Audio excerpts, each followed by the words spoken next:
Kunie no gelugo. It is time. It's time. It is time. It's the Money Show. The Money Show. The Money Show. The Money Show. Makodem Mandibo. Let the conversation begin.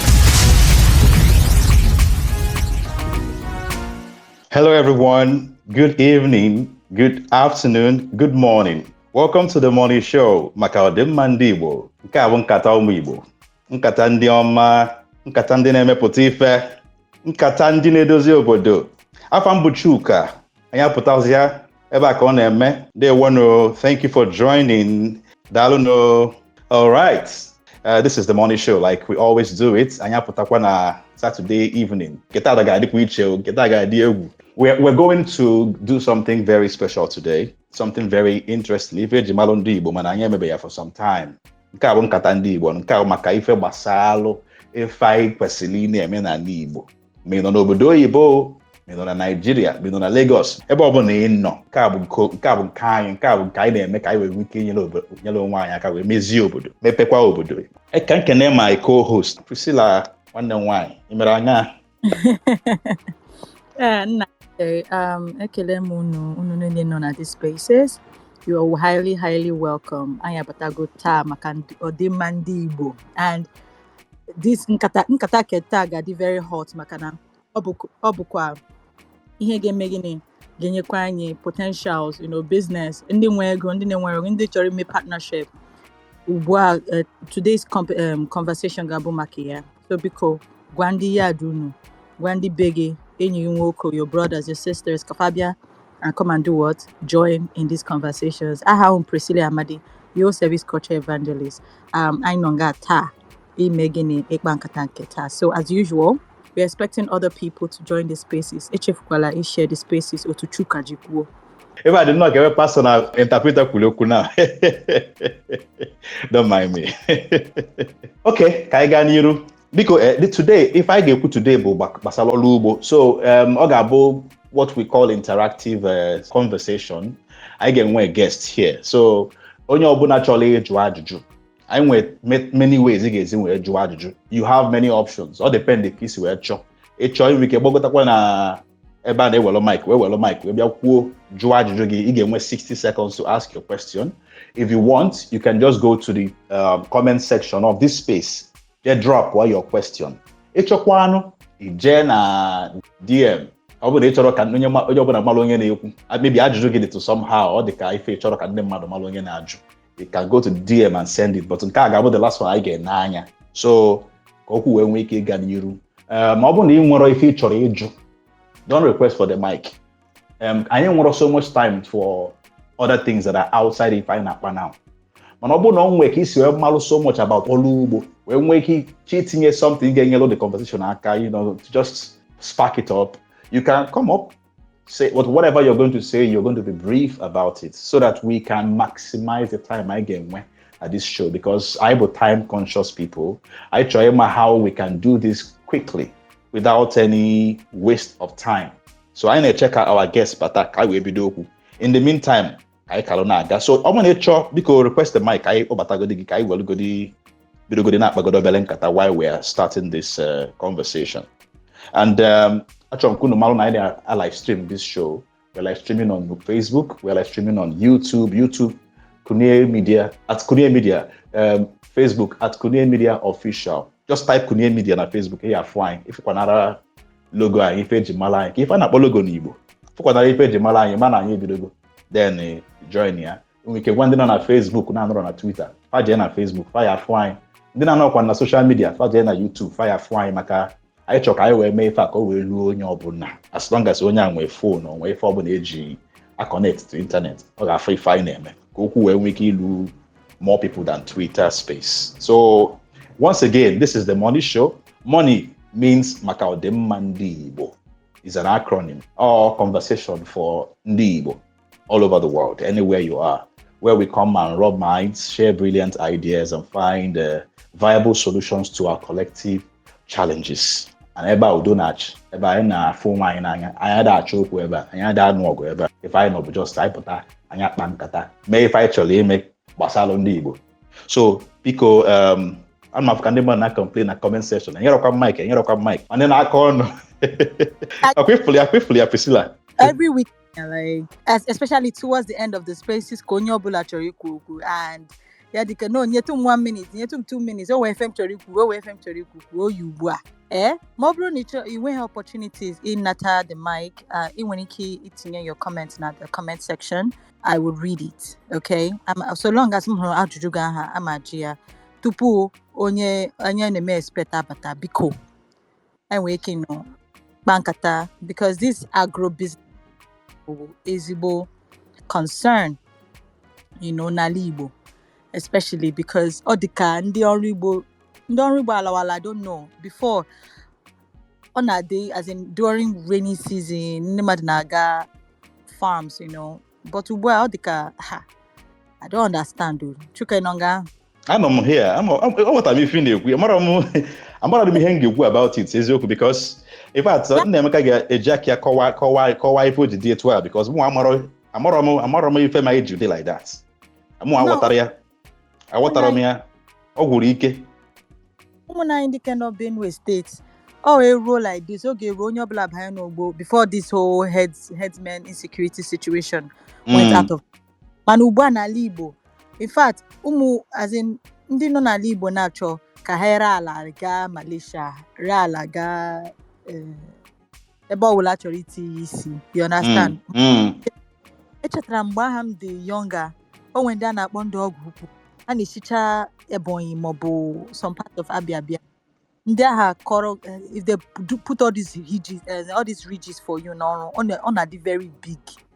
Ugbu a ọ na ajụ my auntie like ndị ọgwụ ukwu ka ha bịa nyere ya aka because my auntie not ya sikwa ya si ebe ka na-afụ ha anya ọ na-ara ezigbo ahụ and all that. So now we have more people in the Mr. Dr. Nnemeka Batago. So onye na-ekwu abịago. Ka anyị move straight anya dị egbukwa oge. Okay, tonight before anyị aga n'iru achọrọ m ikwu something. Anyị nwere rules for this conversation. One of them is that you have to avoid any noisy surrounding so that the kind of interference meaning. Second one, buna ibata, you just straight to the point. Which feature you obuna juke straight. You just have to get asagi. Third one, stick to the conversation. Fourth one, bo simple. Respect. Appalling anybody. Men attack anybody. It's going to be more conversational, like I said before. Doctor is aware of what I'm talking about too. Otu akoge si ready. I nenye ha 3 minutes ka he kwu okwu. So ihe ọwụla chọrọ ikwu. Mba nke 1 minute because all question ka aga ajụ na nke ahụ. Nye gwa ha 3 minutes ha ga-etekwa time wee kene bagodi Dr. Nnemeka. Otochakwa. No, can you make 1 minute for questions? Then obolo again submission will take you 3 minutes.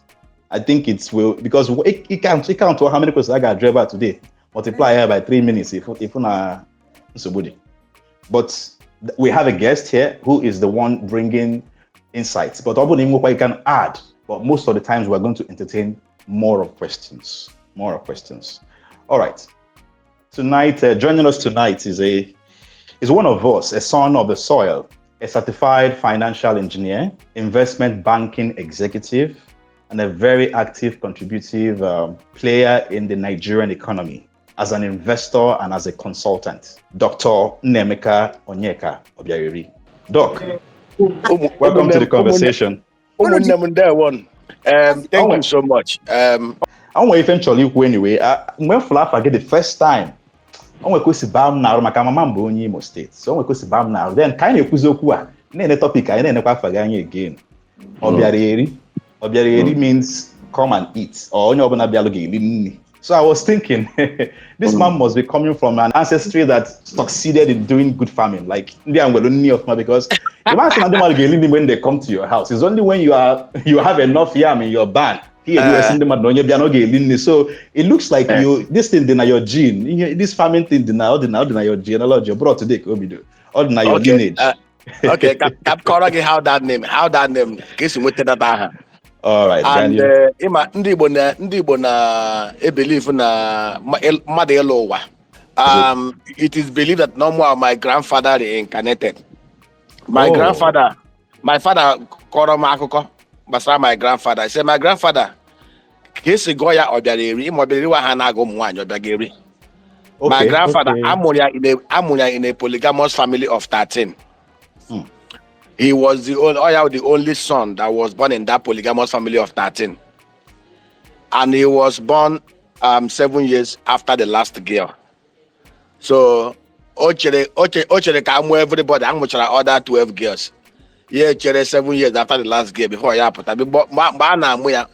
Umunne and the 7 agaladi. So Ochere prepare everything. So Naya Guzea or Biaderi. So Okwadorofuma. And then Bamoni Ogaha school. So but when you open the grass school now, but always very good farmer because he was able to take care of his family. Then yes that what my father said. Naga a lot of yowa that the wires Abia for my father. Naga on Nigeria, na hene meno wanile. Naga di too smart. Naga ma kukwa naga ma henile. Naga di very, very creative. So, and everything of my father manifested na my very existence. And that thing may make with na elowa wezoku. Also, what I naga wo na waga put again na which I'm not portraying no that na here allow here wonka. Here allow here na mama naga maya. So that so we say anyo kuna maka title. Say anyo kuna maka akwukwo egro title. Your grandfather cannot fulfill his dream. And we're recognizing that fact, that reality. It's like your grandfather will care of Ghana being a quifer. It's true. I will always joke because the mother na jump simo. Keduki ne say chete hende anile in how your mind na work deeply with the kind of creative solutions in a top time both for don't abandon mother na keduki say chete hende anile na go say am both for Adam no like this. We do which sabatam nobi. Then mtete. I don't mean you mtete. You watch you follow me on social media. You got that now. Both for that we post in them around 2:00, some 3 a.m. So once I'll just wake up day immediately for my chief way. So it flows naturally, and they just like Joseph what a dream name interpret the dream. So that is how it works. It's not ordinary, but I thank God and I try to be humble about it. Yeah. Just like the Bible wants us to him much is given, much is expected. Now I see why you're giving so much, why you're always giving. Yes. Yeah. Yes. Okay. Kaiganiru, let me set the tone with this question. I'm on everybody with a question here, but can just set your tone with some questions and I am Gazia spread. Yeah. Okay. That's no Igbo. Man, only choice no Igbo. Yes, one Igbo. Only Japanese no Igbo. Man, no kwero nya. Yes, no Igbo. Mko bona kwero gi. Me. Kai just me actually is where kwani we me. So this is the question. What's your assessment of the agro industry, the agro business in the Southeast today? Since 1970, after the Civil War, we can say that we have made tremendous progress in the areas of trading, especially importation.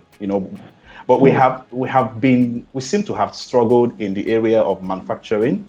We are coming up in the area of tech, it's obvious. But in your opinion, what can we say about agriculture in the Southeast, particularly the private sector? Okay, you cannot talk about the private sector without talking about the enabling environment by the public sector officials who sets the pace, pronounce the policies and the programs.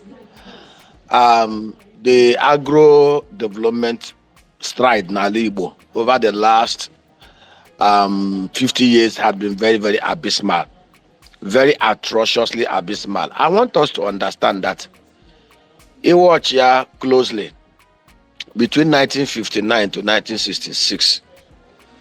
I was a young man, our elder statesman who is now in heaven with God, Dr. Michael, but a medical doctor. He became the premier of the old Eastern Nigeria at the age of 39. He wasn't 40 then. And he's always what you read is not the most important thing, but the depth of knowledge that you have and your ability to be able to may assess a problem be able to provide a problem statement and then create solutions around that problem. You watch how Michael Obara, he governed at a time and when anything like crude oil. The economy of the eastern Nigeria was planked mostly on agro and agro development. If you watch both Obudu Rancho, it was across the whole value chain. I met a 78-year-old man. The man should be 82 now because that was 4 years ago, who told me a story about a Ereyi settlement. Some of us, I know, I travel around Igbo, visit some of this place. Ereyi settlement was an agro settlement that was modeled after some of the agro settlements in California. Our 4,800 hectares agro-industrial park that was built to be a city. The man told me that he lived in Ereyi for 2 years without living in Ereyi. They had schools, they had hospitals, they have processing plants, they have markets. Michael Obara did it. That was over 60 years ago. He had that vision. And in 6 years, he built 214-kilometer industrial belt, mostly agro-driven. The economy of the old Eastern Nigeria was the fastest growing in the whole of the Commonwealth at 9.5% GDP growth per annum because of the plans this guy put in place. Most of the legacy projects that he built, if more London, go and see the kind of settlements he built. He was not just farming, he was building industrial cities, agro-industrial cities. He mapped them out. And that is different between him and those that have governed from 1970 till now. There have not been any concerted plan. And that is why some of us, after crying and shouting and screaming, we decided on the private sector level to decide to provide that mapping for them. And in fact, there is a book, I am almost concluding on it, and I'm going to start sharing it. People, is actually my 7-year work on the clusters of agro value chain that we can develop in the Southeast. Scientific, it's going to be private sector driven. I called it the MCDPP framework: missions, community, diaspora, private public partnership. It was modeled after it's a mixture of the Italian Coppado model of tomato production and the processing, and then the Igbo apprenticeship scheme. It cut across all the agro value chain, from the palm to the food crops to rubber to cocoa to cashew to dairy, ranching, and all the rest of them. The plan is for us to have clusters, industrial clusters in every of the 95 local government areas in Imo State, in the Southeast, and then to have mini clusters in each of the 1,246 electoral wards. The mini clusters will fit the bigger clusters, and the bigger clusters will now supply, export, and what we consume. The numbers is mind-blowing. It does not require the government bringing in any kobo in terms of physical contribution. All that we beg them to do is to provide the security framework, to provide. Not even infrastructure will be built under this MCDPP framework. Just put the laws in place that will provide security and stop the extortionist checkpoints on the Southeast Road. We are not even looking towards exporting through Lagos. We are looking at exporting through the Onne Seaport and Samombakwe Airport, which is an internationally recognized cargo airport. So our plan was there was also an arrangement to ring-fence the whole of the Southeast with a rail project. Then when those in the Southwest are ready, we can link up to Lagos if they want it. But to ring-fence it in a way that is under another PPP. In fact, even show you how serious we were. We traveled around the world to get technical partners, and we even incorporated an LLC, Railtrack LLC. Open book for those, we are working on it. Now, what was the numbers? It was mind-blowing. We were supposed, I want to give us a context. Netherlands. If you look at the demography of the Southeast, we are massively bigger than Netherlands. Netherlands has a landmass of 41,000 square kilometers, 4.1 million hectares, but only about 1.9 million hectares of their land is arable. And of course, their weather condition, almost half of the year is snowing, and they are under the water level. You can't compare them with us. We have 2.8 million hectares of arable landmass with the best of sunshine, the best of water tributaries, the best of rainfall.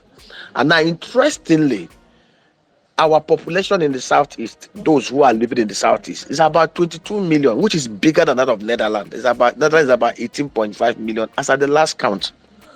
And now, do you see what will shock you? Netherlands has 98.5% domestic food self-sufficiency. And on an annual basis, they export nothing less than 110 billion euro worth of agro commodity. So the mapping we did. See, I've always said to anybody who cares to listen, you cannot reinvent the wheel. The wheel is spherical. You either decide to use a different alloy, even if you want to do your rim to be gold, it must still be. You cannot do a triangular wheel. It cannot run on the road. You cannot do a square wheel. It can't run on the road. Your wheel must be spherical for it to be fixed in your car to run. So there's no new knowledge that is not built on existing knowledge. That is why China in 1980 had over 769 million extreme poor people. The first thing China did, if you look at their demography, 1980, they had literacy level of almost less than 60%. They decided to embark on a very massive literacy program to grow knowledge, to acquire technology, to even steal it. They started moving their people to the West to go and learn and come back home. From 1980 to 2005, China was able to migrate over 700 million people out of poverty. Chinese GDP in 1990 was only $440 billion. Chinese GDP was even smaller than that of Germany, that of UK, even that of some other nations in Europe. But within that period, China is now the second biggest economy in the whole world. They've been able to move their literacy level from 60% to 97%. And when we talk about literacy, it's not just having PhD. There are some PhD holders that are unemployable. I'm sorry to use that word. There are some master's degree holders that are unemployable. China embarked on useful knowledge, a knowledge that will not provide solutions to the needs of mankind. It's a useless knowledge. Why we acquire knowledge is not for the sake of parading paper certification. We acquire knowledge for the sake of applying that knowledge. When you apply the knowledge rightly, it becomes wisdom. And it is wisdom that unlocks wealth. And that is what China did. And today, China is competing with the rest of the whole world. Japan have already done 6G wireless. China is already matching them. US and UK are now lagging behind. So that was the whole vision. And we believed that we do not yet have the cutting-edge technology to begin to compete with China and Japan in terms of artificial intelligence. Nigeria as a country has not even moved into the fourth industrial revolution. So for now, we need to. And of course, agri had become so technical that you even have to use technology. So we mapped out the whole thing from palm plantation. In fact, I will be sharing some of these things with us in a very scientific measure so that we understand these things. Basically, is something that each and every one. See, some of the things that we are doing now is what we are basically sharing now is actually nuggets from a whole compendium of 402 pages documents. And I think over time we begin to our people will begin to, and they start buying into it. On how when we start driving it, the governments will buy into it. Okay. This is making a lot of sense. My mind went somewhere immediately, and I'm sure a lot of people had the same experience when we were talking about Nicola and their education is useless. I just remember the video that is trending, the Odumeje video. Yeah. Anyway, it's interesting that you already moved into this, because when there is a vision, it becomes easy to follow. It becomes easy to organize. It becomes easier to move in a direction. And one of the reasons why we're having this conversation is so that we can begin to, come together like a cluster and talk about the same thing, share our ideas at some point, and we call it Tazianify. But then that's when this kind of ideas can easily be applied, because then we'll go a critical mass that are looking for the same thing. So this becomes like a blueprint or a direction on the path to follow when it comes to agro business? Because I personally believe that agriculture is not an alien to Igbos. Trading is something we learned at some point. Before then, we were into agriculture. We were into arts. So trading outdoor predominant. It's just that we followed it because of Ife Megasile. So I think we have the innate ability to do this business and do it very well.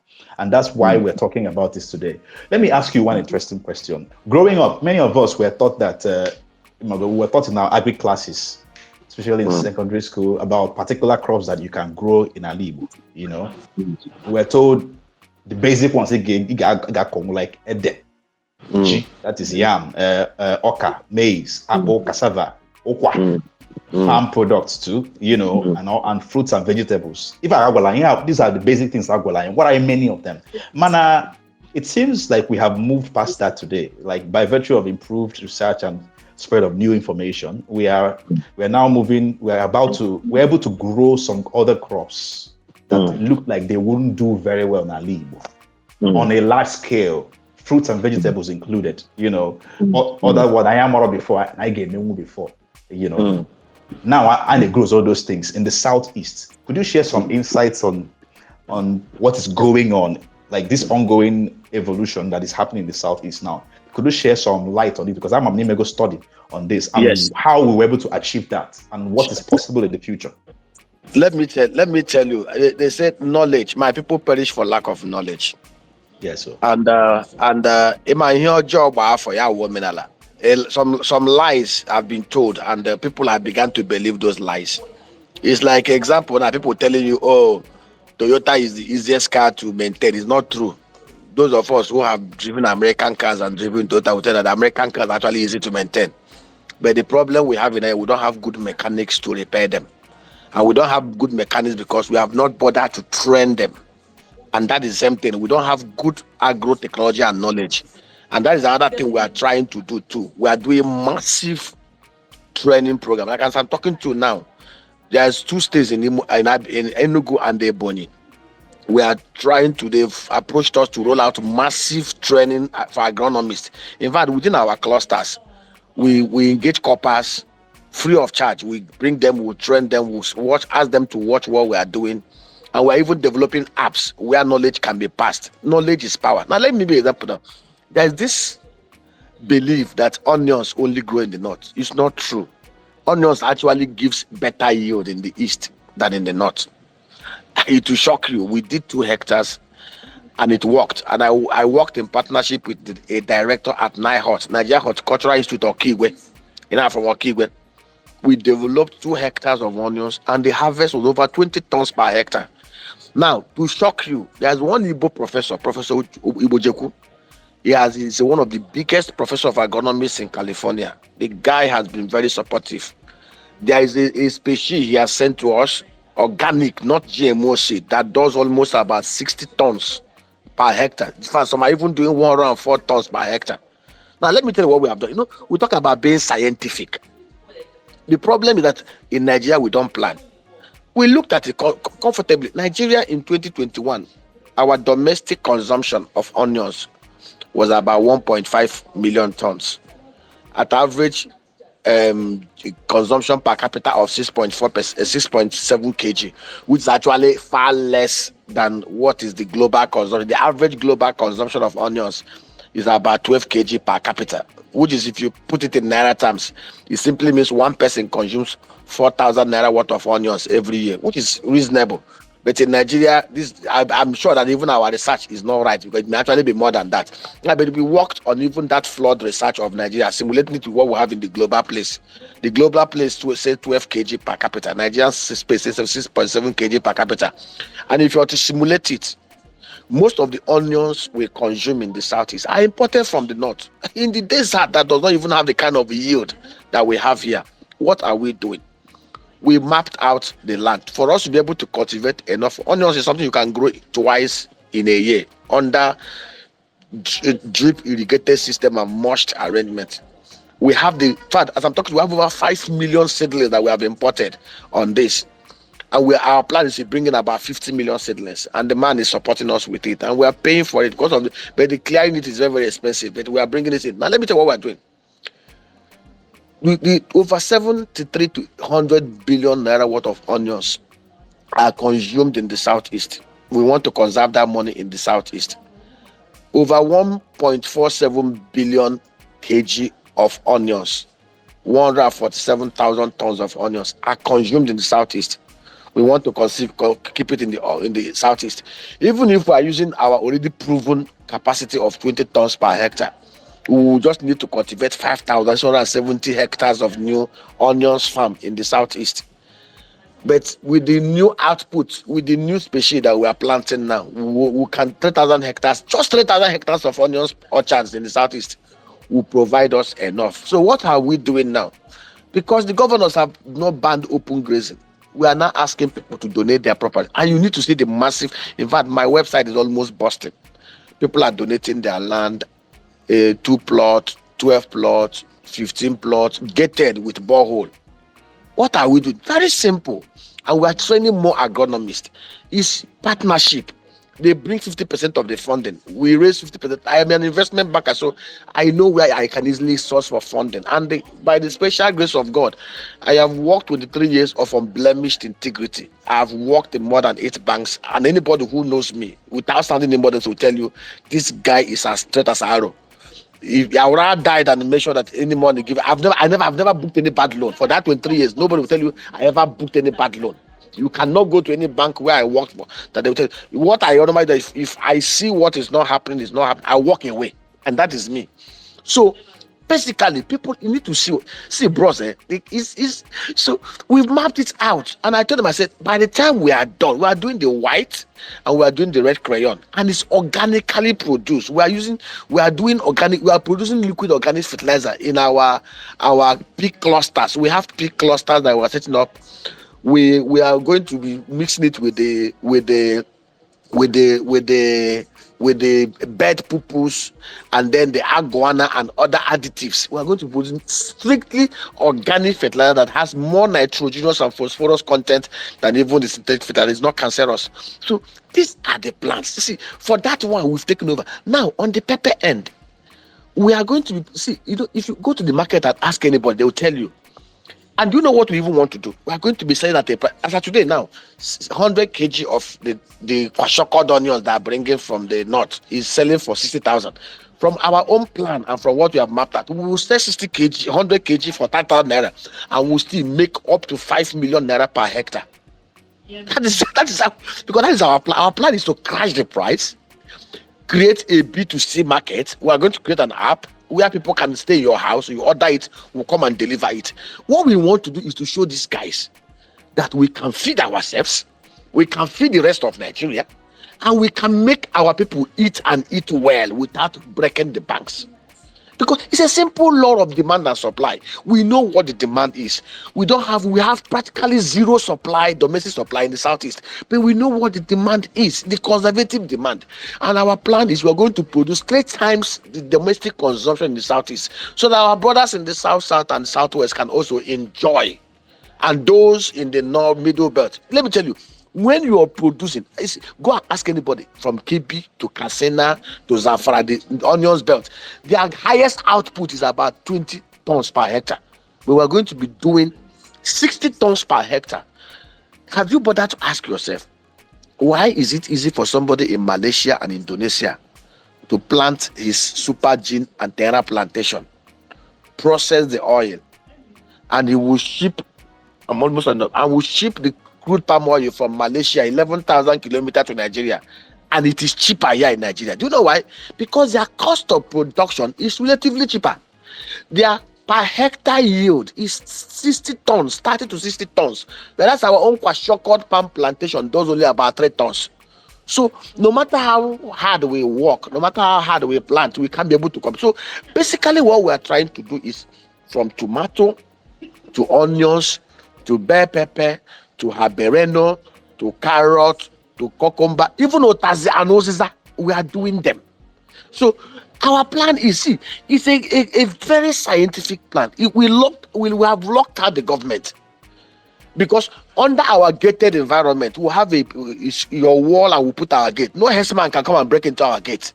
We put our solar power CCTV and solar power pumping machine. Take our time to go and Google Supergrow. Supergrow is one of the biggest and best liquid fertilizer imported from America. We are going to be producing our own. They will compete massively. We have done research, we have dissected their content, and we are going to do better liquid organic fertilizers for us in the southeast and for the rest of Nigeria. So, my brother, this and even rice, as I'm talking to you now, Abia State had bought into it. Abia State is going to be doing clusters of 250 hectares of rice farm within some selected areas. We are partnering with them. Basically, to produce enough rice in the southeast to feed our people. In fact, we've marked it. If we cultivate around 50,000 hectares of rice in the 1,246 wards in the southeast, we'll be able to produce 1.47 million bags of rice every 6 months. We've done the numbers. We'll produce rice worth about 2.6 trillion naira from the southeast, and we are doing the Geri species. The ones they are doing in Nigeria is the Faro Spain that does about 5 tons. The Geri does about 6-7 tons per hectare in a cycle. So, and these things are no skyrocket science. I've gotten people who are even ready to do gari, to do cassava, we process into animal food and into gari. So everybody's taking his own niche market. But you have to see, there's something people don't understand. People want to see. People want to see, if I do this, what will I get? And people need to see the risks properly dimensioned. People need to see the risk properly mitigated. People need to see the risk properly de-risked from the business. I'm one person who do not, if I don't see the end of that, I don't enter. I don't use my 2 legs to swim into an Atlantic Ocean. I always use 1 leg to test it. Yes. To know how deep it is before I enter.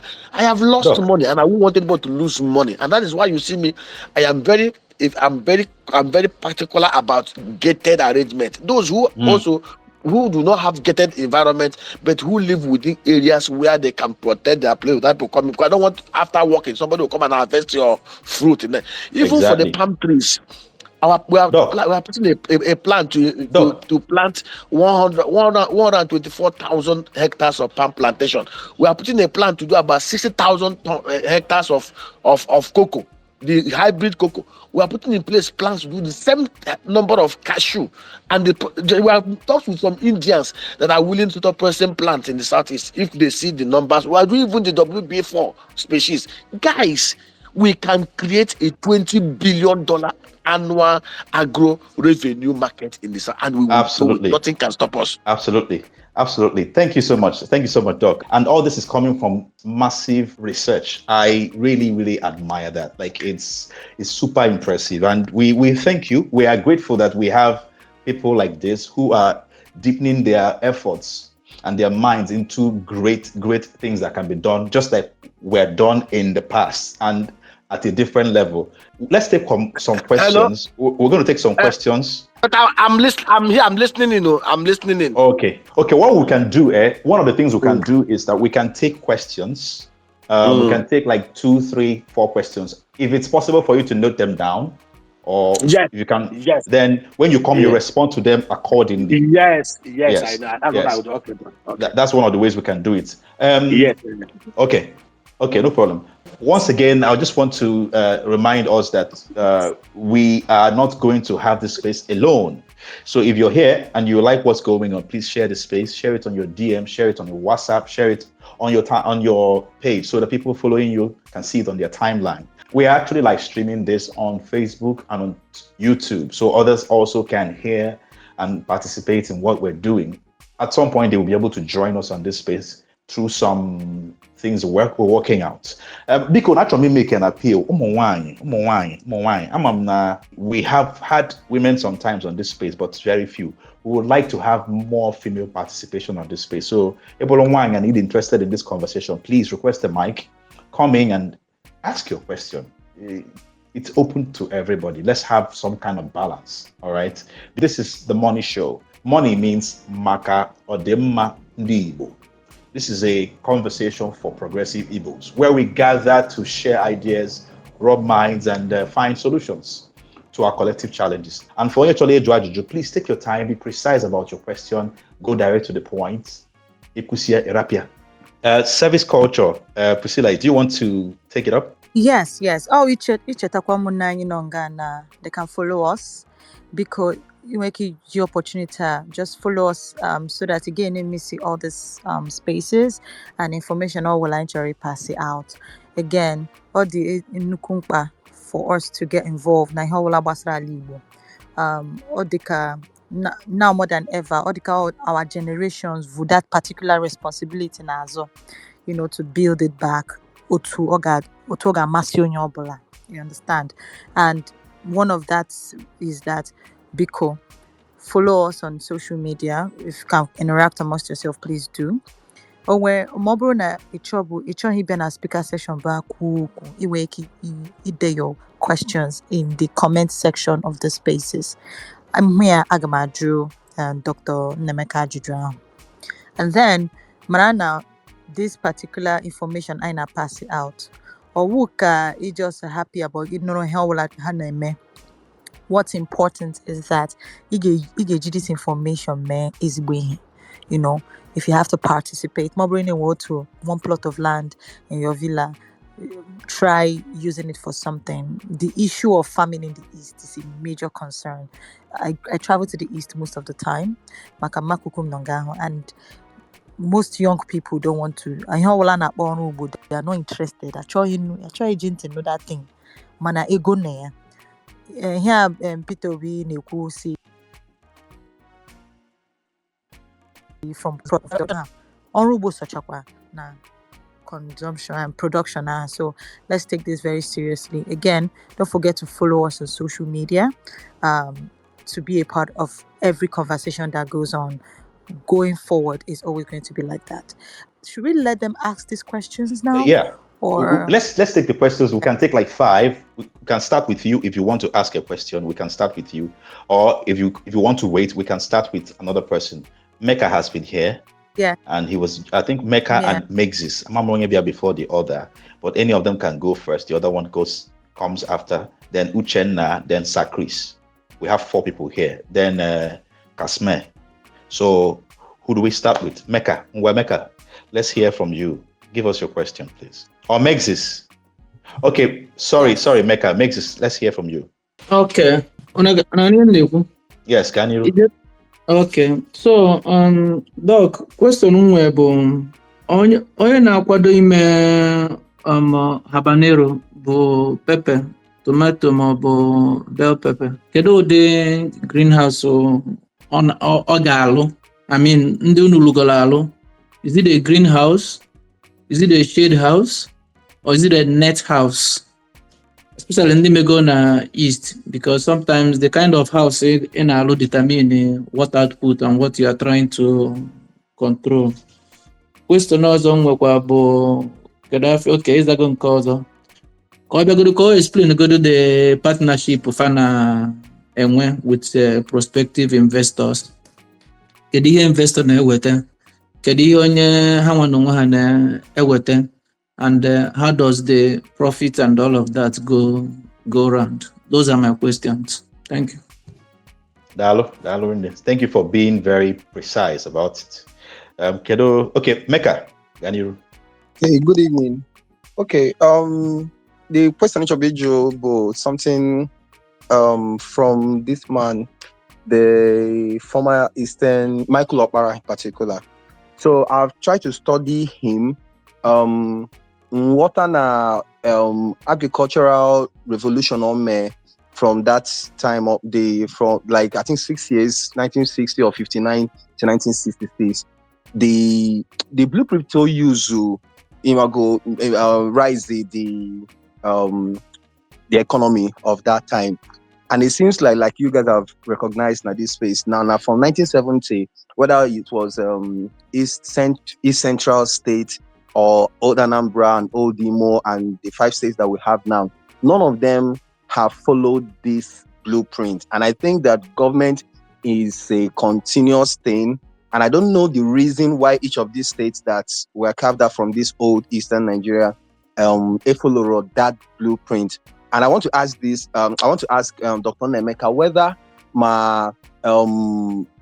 the approach he used then in the 60s if it's applicable in today's world. Is that why, from the business side, why they are not really focusing on it? Because that was a success with Dr. Okpara, but right now, and what are any continue the thing till now. And the second one, Bo, one of the plantations that he erected, then one fall inside Enugu State, now around the Oji River.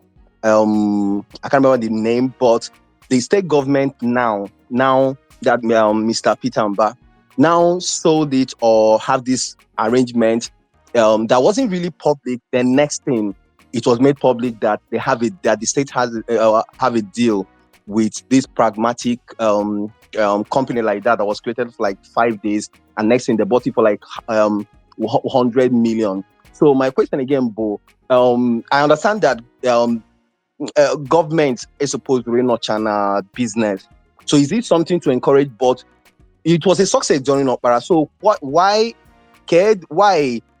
such, especially if you want to like drive it in a big way, it's supposed to be driven by government, and the old Eastern Nigeria was a much larger place. Now the states and now the smaller, so I think it should have been managed more. So I want to know whether this private sector taking over some of these establishments by Dr. Okpara, or is it something that should be encouraged, or should the states, whether it's Anambra or Enugu or Abia, can they follow the blueprint that was created by Dr. Okpara during his time? Thank you.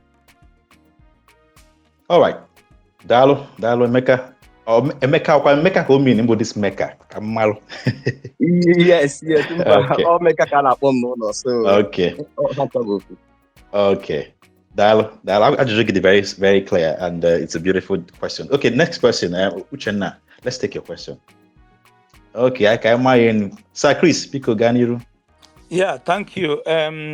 Because one question to you last. This question related to question him to you in the last space of last Saturday, but I couldn't do it because I was at work and I didn't have the opportunity to come up to ask the question, and I was so busy.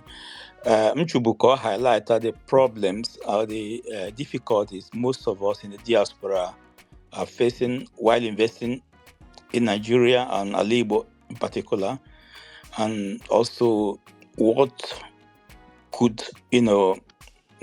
could do to improve the situation, because most of us are having problems there.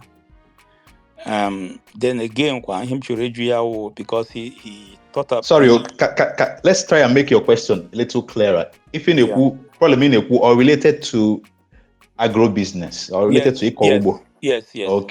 Okay. Actually, both on both levels, both individually, also investing in the project he has also. Then another one again, he spoke about super grow. I'm looking for that. I send my workers to go and look for it, and if he knows where I can get it in the axis of Owerri, I will be happy to get the information. Thank you. That was Chris. Uchen, are you ready to speak now? Yeah. Thank you very much for the opportunity. I'm still at the office, and that's why I'm not paying full attention right now. I really enjoyed the topic we were discussing today. I've had so many experiences in life, because I think partly because I've lived in every part of this country. Okay, I so enwe ajụjụ ịjụ maka ife ekwugasị ị na-eto n'ala Igbo na ndị anaghị eto.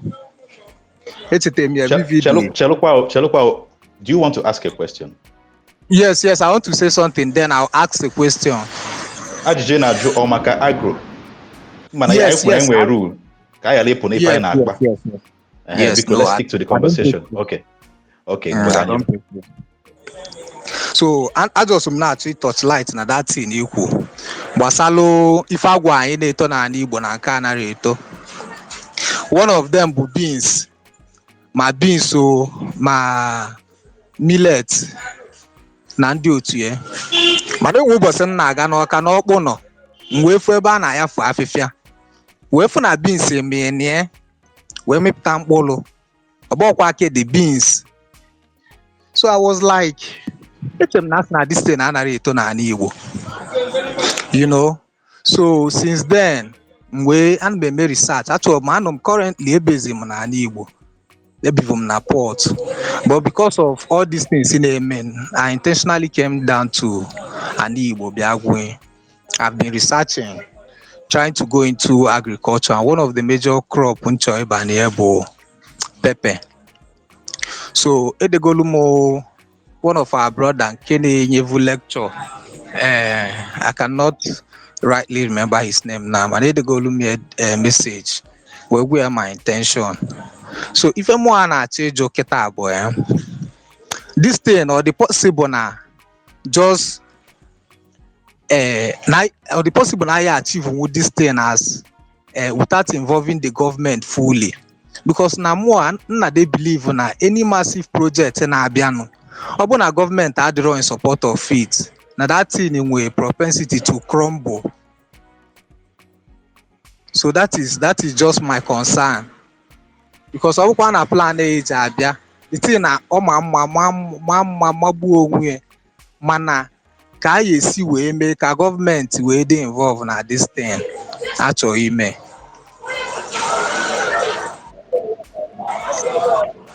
Dalo Uchenna, your question is noted. Who's next? Wild Nature. Wild Nature, Ganiru. Hello, good evening, everyone. Actually, my question is about this greenhouse and open feed. So I don't know, because I intend buying 2 hectares of land in Imo State this month or next month. So I don't know. I made research and I was told that per greenhouse costs up to 3.5 million or 4 million naira. So I am asking, should I start with one greenhouse first, because I don't know the yield. You understand? I don't know if it's actually, because I want to go into tomato. So I don't know if I should start with one greenhouse or I should just do open field, first of all. Secondly, I don't know. I'm asking like the profit analysis for tomato. I don't know if Malagas can answer me. Okay, Doc, are you ready to come in? Yes, I'm here. Okay, Mr. Goswell, please hold on. Kayali into many questions because I don't know how much is able to capture all the questions as you go so far. So, Doc, Ngwaganiru, you know, with anyone you want to start with.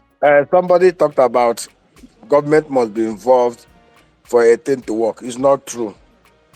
Government only involves in the terms of yes, we need government. Like I've always said, we need government input only in terms of providing the enabling legislative, enabling political, enabling security environment, and ease of doing business to thrive.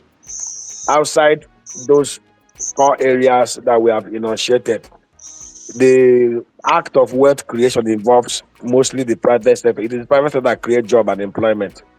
And so the schemes we've adopted is one that, as much as possible, try to de-risk most of those things that will have been there.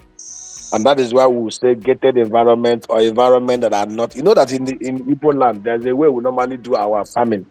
We do our farming in a place we call OEOP. We take our farmland far from home. And that has been our traditional way of farming. We don't farm near home. But because of the risk involved, the risk of insecurity, the risk of kidnapping, the risk of unknown government, that is why we now revised this present policy of farming nearer home and doing it under gated arrangement, while we pray that leadership across the old Eastern Nigeria will begin to regenerate and reform to what we used to have under Dr. Michael. But Abia State is an example of one state that is trying to get it right. I still believe they have a lot to do to even get to 50% of what Michael Obara did. So let's trust God that they will not lose focus. So, like I said, the model we have adopted, the design and structure, try as much as possible to put government aside. And then somebody talked about Habereno. Like I said, that's the fact. I spoke with somebody this afternoon. He has a land in Owerri. It's a 50 by 100 feet land. He has built a 3-bedroom bungalow there. A half plot is remaining. So and I told him, I said, you don't need to build a massive dome greenhouse. Interestingly, the only thing we import from China in terms of our greenhouse projects are the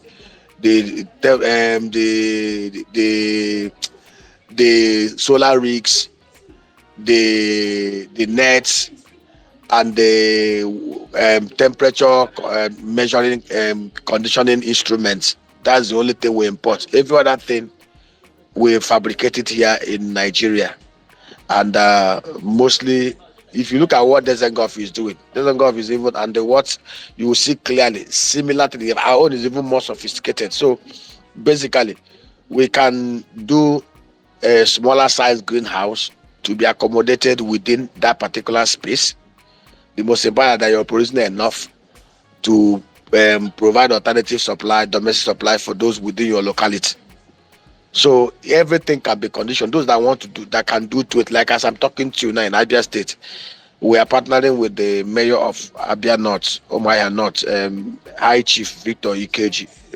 Beside that Abia Tower there, we are fencing 8 hectares of land. Our plan is to do 40 greenhouses there. It's a PPP funded scheme. We'll bring 50% of the money, we'll bring 50%. So we'll fund it. So practically, Umuahia is covered. Nobody in Umuahia will be talking about buying pepper or tomato or carrots from anywhere.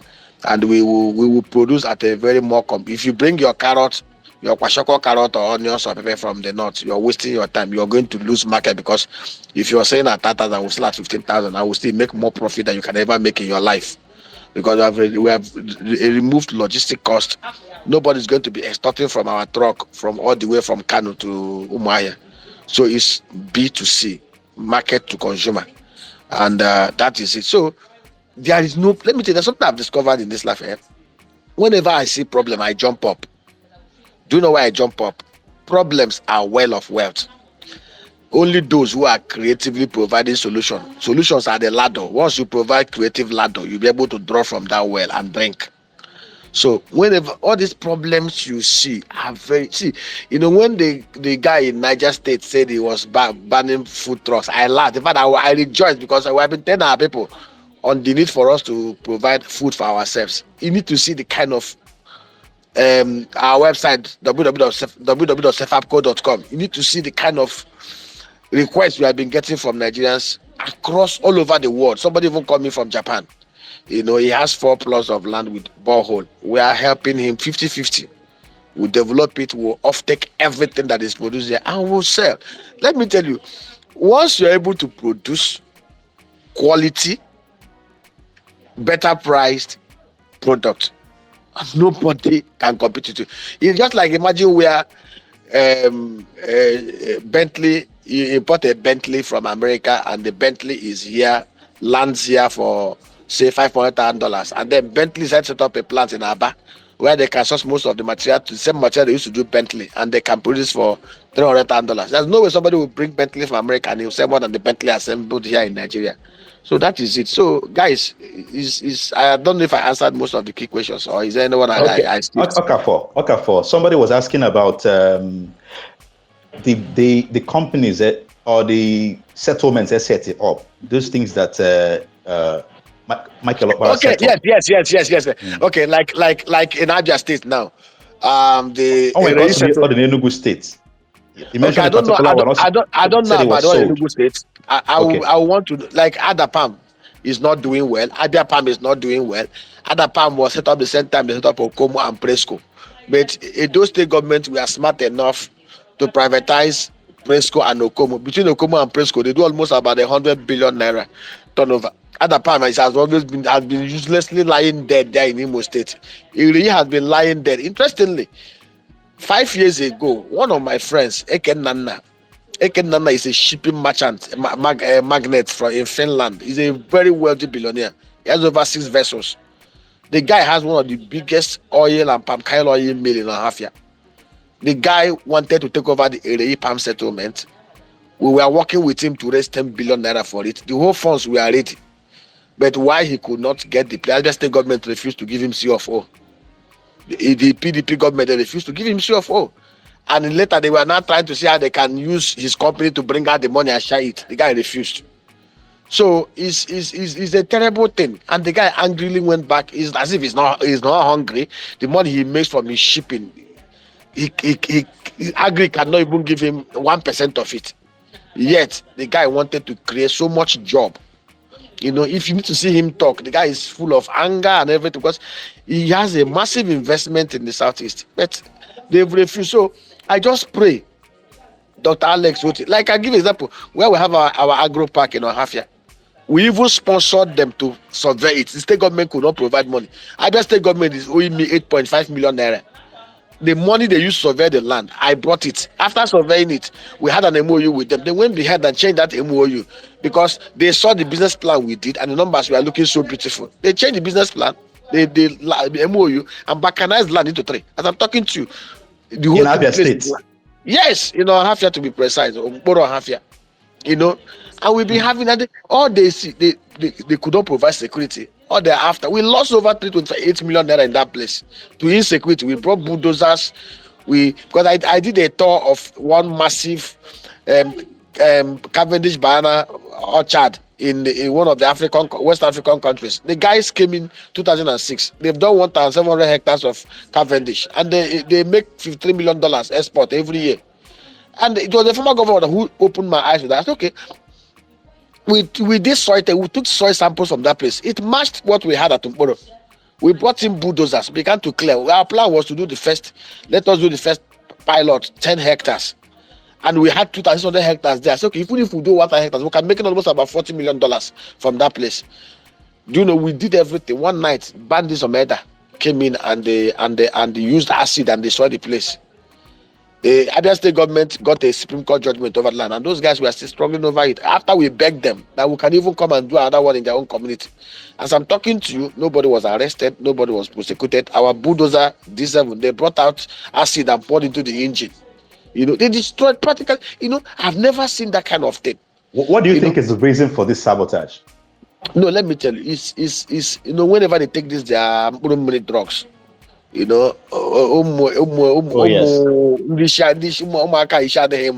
Whenever they take and but that is absent of leadership, because if we had security in that place, there's no way they will have entered there. That is the truth.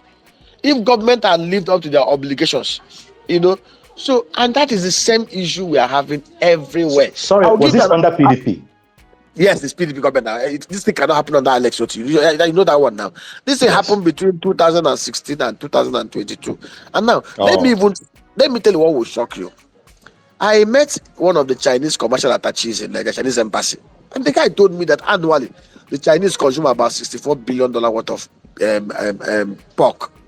And the guy now said, do you know, it was through the guy that I discovered that the Chinese in Chad and Niger are more in population than the Chinese in Nigeria. In fact, they have bigger communities in those areas.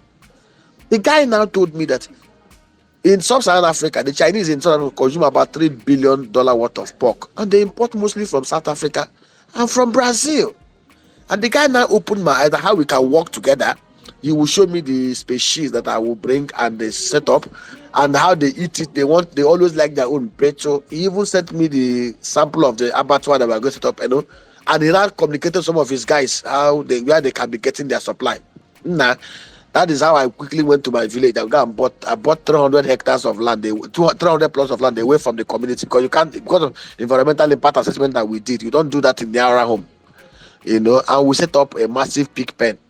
And we brought in the first 100, the species, the Durox and TN70 species. Do you know that the thing did not last up to 10 weeks? Those boys started going there to go and they will go and shoot gun, and our boys will run away. They will enter there, they will slaughter 5 pigs. They will cut the meat and they will carry the meat away. That was how the whole 100 pigs were eaten in less than a month. And when the whole meat has finished, they now wrote a letter to me that they are hungry, that things are difficult for them. Imagine the kind of wickedness.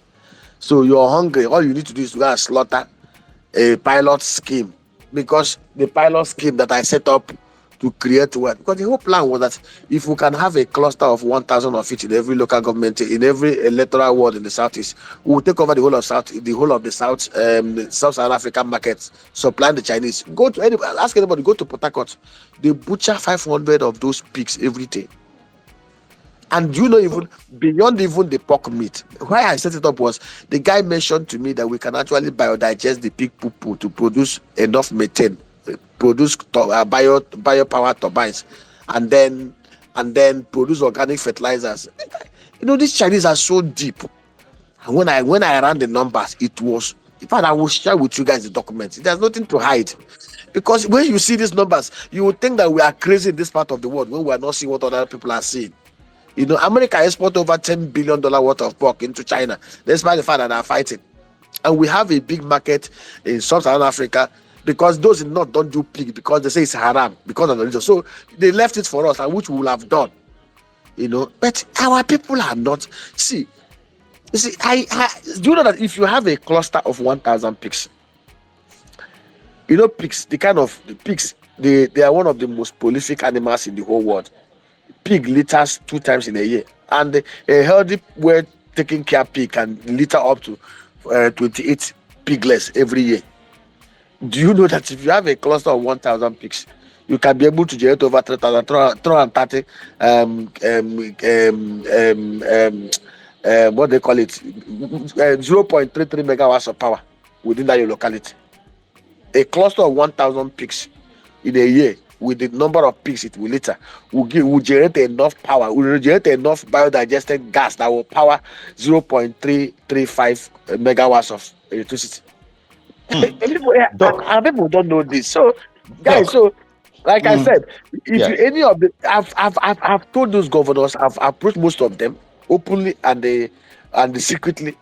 Those things they are holding. And like Adapam, most of those trees, Adapam need to be cut down. They need to remove all those old trees, cut it down, clear it, and replant it. But they are not serious. Once the governor comes into power, he will hand over the old trees to some of his colleagues. They will go and be harvesting and be stealing it. Poor-minded people. Doc, I want to be sure that I covered all the questions I asked you so far. But thank you so much for being able to capture all this while listening. That's very brilliant. Mexis, do you think your question has been answered? No, not yet, Doc. So my question in the night, Doc, is Abraham Megoleme, like Abraham ose and tomatoes and bell pepper. Can do the house hollow? Is it a greenhouse? Is it a shade house or is it a net house? No, it's greenhouse. Fully technological and greenhouse. The bell pepper cannot grow well outside the greenhouse. The habanero can grow outside the greenhouse. Most of our greenhouse farms are for bell pepper. Habanero you can drip irrigate and mulch habanero outside, but the yield may not be as prolific as when it is in the greenhouse. Greenhouse is a controlled environment. So most of our greenhouses are used for our bell pepper, and it's not just you need to. Are you in Enugu? If you're in Enugu or Oka or any, I can connect you with our agronomists, so you can visit our centers. In fact, the biggest cluster is in Umunumo, the one that Senator Tan did. Some of you need to go and visit and see it. It's a 300 greenhouse place. That one was done by Desengov. You need to see how lush, how productive that place is. With the kind of species that the F1 that we are getting from California, the bell pepper, that one produces about 20 kg per square meter. Okay, thank you. Thank you, Mexis. I guess your question has been answered. Akwe? Yeah, okay. Your sound is not very good. You need to mute and fix that, then maybe you can come back later. Because mute. Oh. Can you hear me now? Your sound is not very good. Because mute, then come back when you fix the sound. Priscilla, on one if you na cover the question ever. Ọ dị ka anyị onye ọbụla jụrụ ajụjụ anyị ajụ as in anyị asalia unless Mobro no onye no nga jụrụ ajụjụ earlier and I asabe ya ekwu okwu ugbu a or forever hold his or her peace. Okay, Hello, Doc, let's take Hello, new I did questions. ask Can question. you hear me? I don't know. He has not answered me. Hello. Wild nature, we were the one that asked the question about the settlements, right? Okay, Nilo, do you want to come in? You want to ask a question? Yeah, I'm speaking, but I don't think anybody can hear me. Can you hear me? I can hear you. Go ahead. All right. Okay. No, I was going to ask Meg says, Open they use speaker when you can plug it out and speak directly to the phone so that we can hear him better. And also welcome everybody. Guys, sorry I'm late. So I've just been catching up on Priscilla and Hadi. Let's move on. I've been catching up on Priscilla and Hadi. Okay, Doc, I love the way you're saying what you're saying. One of the two things in that catch, we. Every time you're talking, you're saying we. That on our someone so much because that is the spirit that will make it possible for us to achieve what we're looking for. What it shows is that there is collaboration. That's what I hear when I hear that we. And people will want to know, people would like to know more about the structure and if we find about that we, you know, where a particular company registered and then a website that is set up that they can look at. Also, I would suggest this. Igbo, as Igbos, one thing that we need to begin to embrace seriously is media. We need to bring media into anything I name it. So, a way that your team has been capturing some of the things they may go so far. Then it creates, you know, sometimes they have the stages. I capture in a video, a YouTube channel or something where people can easily go and look at what you're doing. So, you just post it on the Jumbotron. People, that is easy to capture people's interests and make it easy for them to make a decision and know what to do, how to move about it when they go to the website and get information. I just thought to share that tip, that's a suggestion to you. Okay, my brother. When I said we, let me tell you something that will shock you. The Southeast Farms and Agricultural Processing Company Limited, despite the fact that it was my brainchild, but I was able to convince, when I mean my former employers. Now listen to this story, because some people, I'm the smallest person in that team. When I mean the smallest in terms of stature, in terms of whatever accomplishment, I'm the smallest boy in that team. Because when I shared the vision, you know, it's this thing about trust. When I shared the vision with some of my senior friends, some of my mentors, people I look up to, people that employed me and gave me, people that mentored me, the way they embraced it was something that impressed me. I'll give you names. Southeast Farms is owned, it's a PPP company, owned 10% by Abia State government. It was one of my closest friends, Austin Ofomba. Austin Ofomba was a former ED in Daigyo and Guinness. He was a former director in Coca-Cola. He was a former GM in FCMB. He is currently the CEO of Cameroon Breweries. He left his job as the group ED at Guinness to go and set up the PPP office in Abia State because he was very passionate. He was not on salary. Ask anybody. He was funding the PPP office with his own money. Everything he did in Abia State for 3 years was with his own money. In fact, out of frustration, he left. He was traveling around the whole world to get investors from India to China to South Africa with his own money. Ask anybody. The guy left out of frustration because he could not understand why what we are seeing, no other person is seeing it. We're able to convince our senior friends on the board and shareholders of SEFAPCO is FutureView, Google FutureView. The owner of FutureView. FutureView was founded by Peter Obi and Elizabeth Ebi. Peter Obi was the chairman of FutureView. The capital that was used to set up FutureView in that was given them by Peter Obi. Ask anybody. Peter was the chairman of FutureView. The MD of FutureView was the first female bank MD in Nigeria. She was the MD of JP Morgan Chase when they used to have a subsidiary in Nigeria, Chase Merchant Bank, in 1993. She was the first female bank MD in Nigeria. My mentor. The next person is Johnson Chukwu. You should Google these names. Johnson Chukwu is the owner of Cowrie Assets. and the Virgin Energy Forest, a massive downstream and upstream oil and gas player. Palm West Africa is part of us. Oil Tree Malaysia. I was able to get in people who believed in that vision. These are people who are not my mates. People I cannot even lace their shoelace. But these guys saw the vision. In fact, the woman when they called Obere, just the way you pronounce my name, he said, I see the way you want to feed in the Bonile. We are backing you up. In fact, even this evening, woman even called me up and tell me, Obere, don't allow this vision to die. We are supporting you. Keep on pushing. You are no longer as young as you are. We love you. I know, and it encourages me.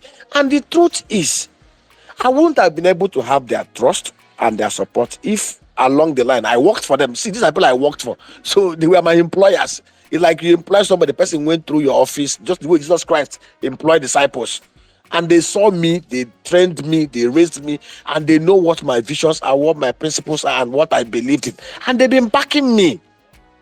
So, and that is it. So we have a lot of Nigeria. When I say we, it's a collective. I said wealth creation involves creative, honest people who are willing and ready to work together. No one man can create wealth. What we have in Nigeria are not wealth creators. What we have in Nigeria are value destroyers, wealth without enterprise. If you know how Future View started, you understand when Peter did not start with them. When people, without this is Peter, the woman left JP Morgan Chase as the first MD, and she wasn't so. In fact, when Peter now said, "Look, this woman, you're one of the smartest investment bankers. Let us float our own investment bank," and he provided the capital 100%. So you understand these things, and these are things we need to look at. How do we grow wealth? Growing wealth. Why do you think we want to raise money and bet? I'm not a multi-billionaire in the class of those guys. But if I call them now and say, okay, Oga, I want to invest $10 million in this, they will bring the money because they know I'm not going to eat their money. So when you see, we're going to be doing greenhouses in all these 17 local government areas and we're investing $250 million, it's not my money. It's not, nobody will, because kidnappers will not begin to take it in the account. It's not my money. It's people's money. When I call upon them, they'll bring the money and we invest, and everybody's happy. When I started the first business that we started, I was far away at Harvard doing my program when they moved $5 million into my account.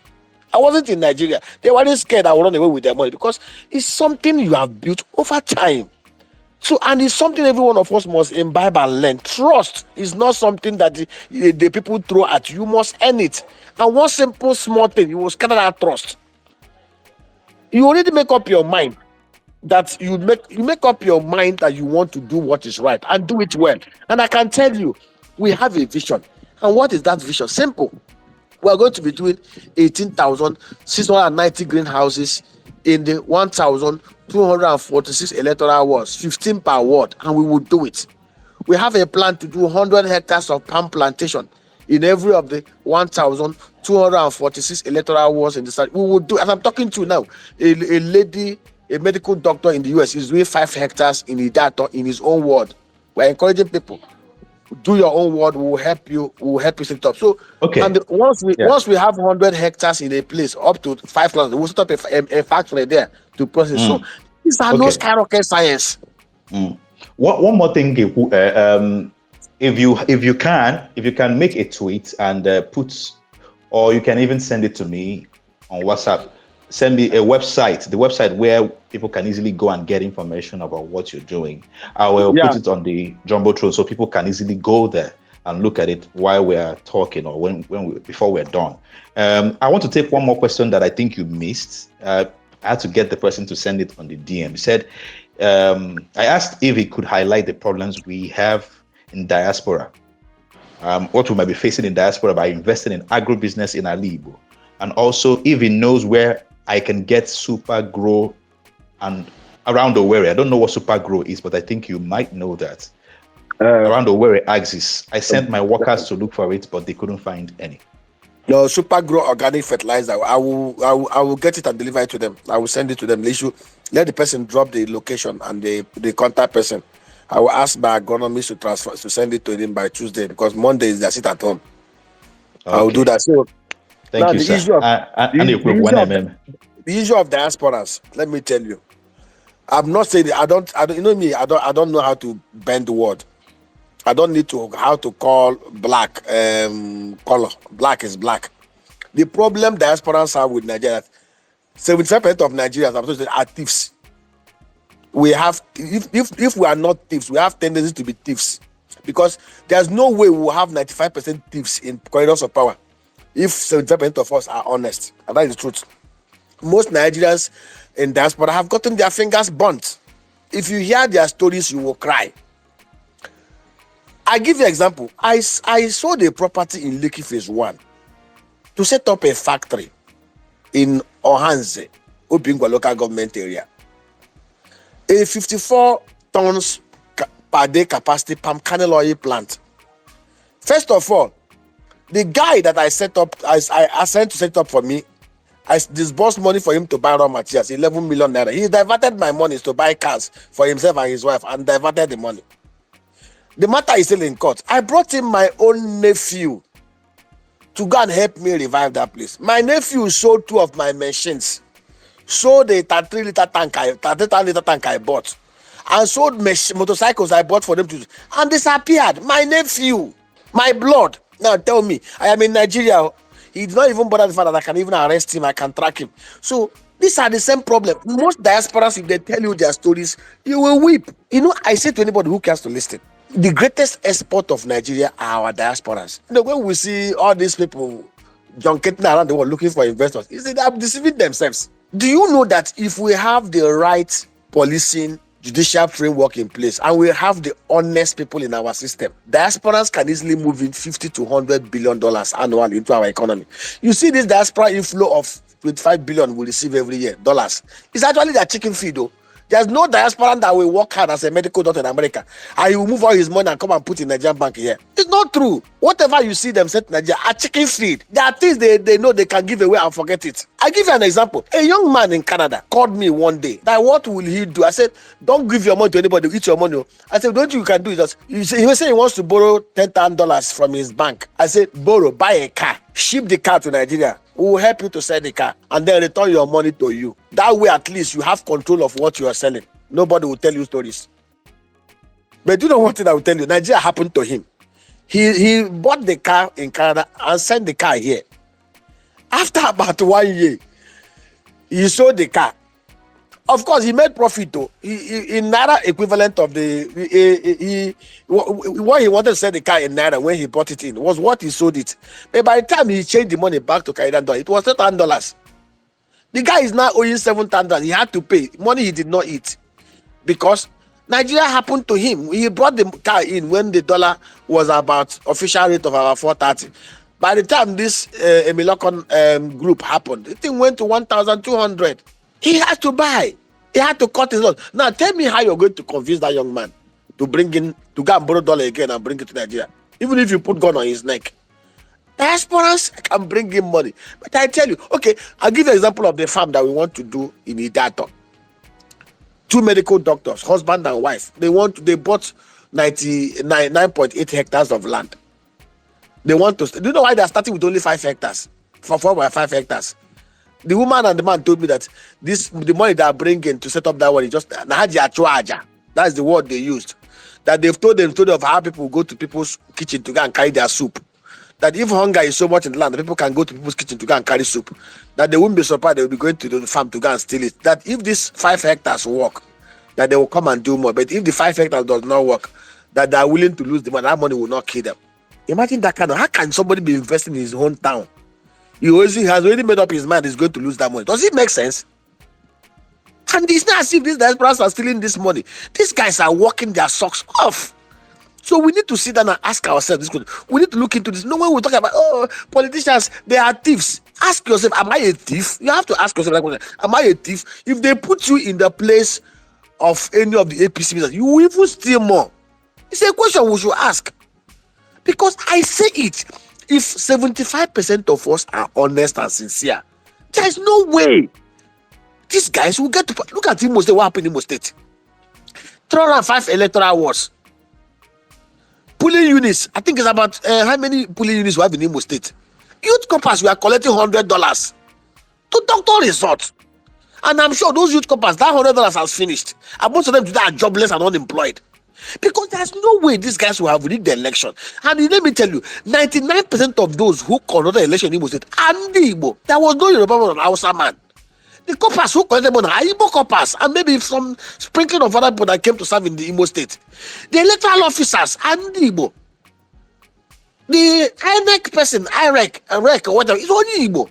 So if the people who are, and Abia State is not enjoying because one woman, Professor Oti, said she's not going to doctor resort. They offered her $1 billion. She said no. If Nenoti had collected money, Abia would have still been under the yoke of PDP. It's a question we should ask ourselves.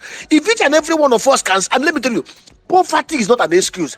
I was born in a very humble and poor home. My father gave birth to us, 8 of us, 6 boys and two ladies. Go and ask anybody. You don't rig election near my polling booth. There's no bribe you offer me and my brothers, even in our poverty, will allow you, because our father taught us that way. It's there, ego. But a majority of us are not trustworthy. I sold my property. I lost my money to thieves, including my nephew. Think about this. Prof, Doc, Prof, because I had a physical prof too much.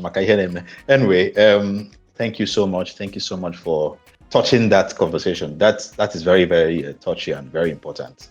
I got anemia more. We're going to look at security more as we progress. But let's satisfy the question. Sir Chris.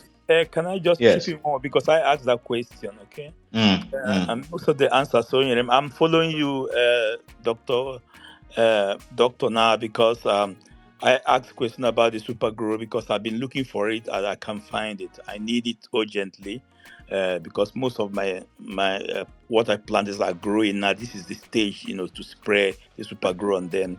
I've been using it every time. I also started farming in Nigeria also. Because I suffered what you explained here. I suffered, massively. I invested about 70 million naira in a business. Let me tell you, I bought from Nigerian breweries. I bought the dealership for a relative, handed it over to him, and he squandered it. I never got anything. Even the vehicle he bought, he sold it.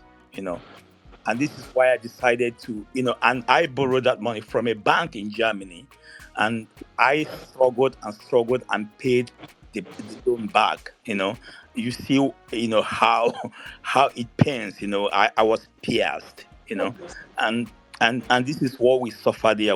So now I came there, I started doing my own farm myself. And all those things.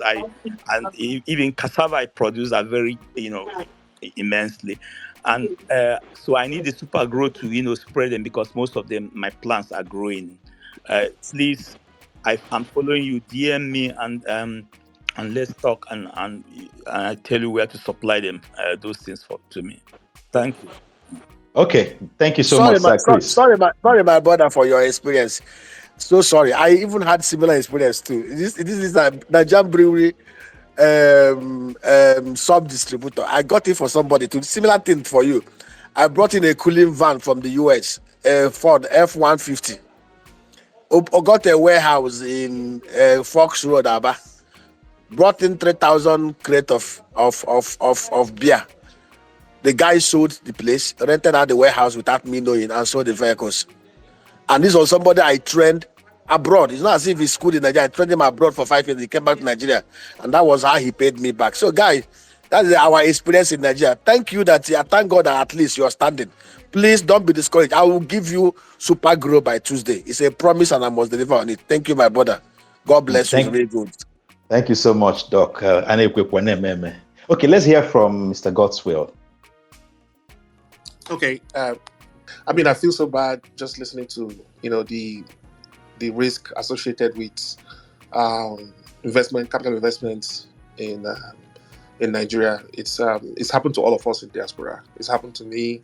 It's destroyed lives here in the US. It happened to just about everybody. But we keep fighting. Because we can't. Home is where the heart is. We're always going to take those scars just to make sure that we get to invest back home. So my thing is, I listened to Dr. Nemeka's presentation, and I'm sort of, driven. I'm excited because agro allied products is something that is a food. Food is a national is a security issue. Food is a security issue, and you cannot discount the fact that you need to be able to feed your community, feed your population.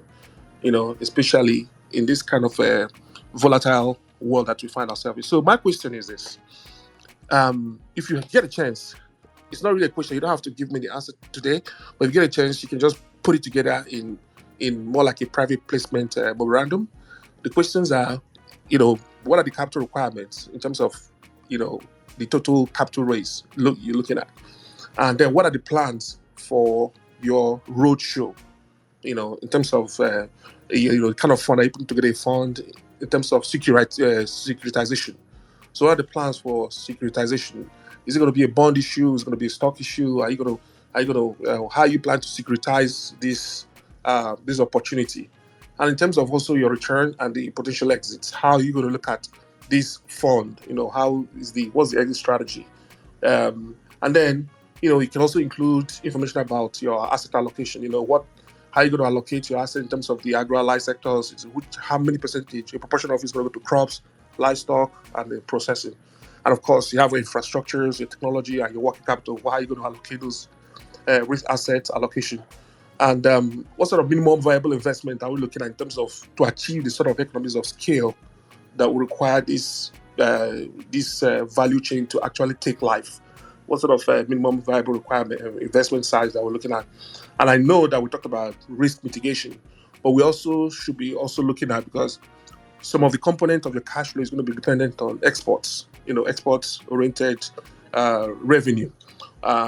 So what sort of contingency plans are we putting in place in terms of not just the crop failures or whatever, or the market conditions, but also, most importantly, how are you going to hedge against currency and commodity price risk? Because at the end of the day, if you're going to actually use a proportion of those produce to satisfy local demand, we have to understand what sort of currency risk that we're going to be facing and how we're looking to kind of hedge those.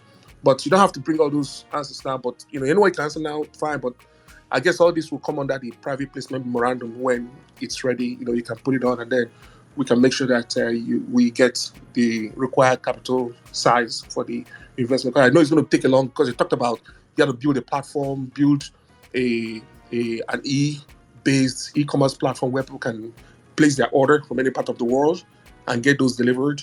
You got to build, possibly build an infrastructure. You got to build those fence, those secure zones, and then build connecting rails and connecting to connect the clusters. All those are huge capital investments. So I was just hoping that, in the private placement memorandum, at some time you put it together in the future, is something that you might want to share, so that we can see how we can help out. Thank you.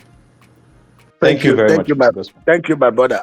You actually captured there's all these things that we've listed. We have developed a business concept note for them. We have a massive business concept note for them. We have pitch books for each of these sectors. And like rightly pointed out, basically our focus now is domestic import substitution, in the right sense that the $11 billion that we waste annually importing things we can produce here will be domiciled here. The issue of export for now is on the low key. Do you know why it's on the low key? I'll give you an example. From Mombasa, Kenya to any part of Europe is about 7,000 kilometers. From Sabumba Kwikago Airport, or from Nnamdi Azikiwe Airport, or from Murtala Mohammed Airport to any part of Europe is less than 6,500. So it's actually faster and shorter to move in goods and commodities out of Nigeria to Europe. But Kenya annually exports over $3.5 billion worth of vegetables, flowers, coffee, and all those stuff. Now ask yourself this question: how is it easy for Kenya to move in flowers, fresh flowers, rose flowers, coffee, vegetables, and send it into supermarkets in UK, Tesco, and everything? You go there, you see them. you will see all manner of veggies in the stores in the UK, in France, in Netherlands, in other places from Kenya, but you can't see anything from Nigeria. Do you know why? There's a PPP law in place in Kenya. Those at the export desk, they work in cycles. They work in, they put them, if any commodity gets into any of the exit ports and it is not evacuated within 24 hours, everybody within that space will lose their job. But in Nigeria, it is not so. In fact, if you load a container of vegetables, by the time you get to Port Harcourt, the extension point you get on the road will be massive. And of course, by the time you get to the exit point, the seaport or the airport, from immigration to customs to NAFDAC, your vegetable may even stay 24, 48 hours, even 1 week. So that is the kind of, so for now you ask, how am I going to mitigate forex risk? It's something we've already captured. Any forex inflow we receive into Nigeria, we don't, are you aware that the federal government of Nigeria, most of them are doing swaps? Why do you think one of the things that the Central Bank of Nigeria have done? Because the physical side are practically dead. Our crude oil output is lost.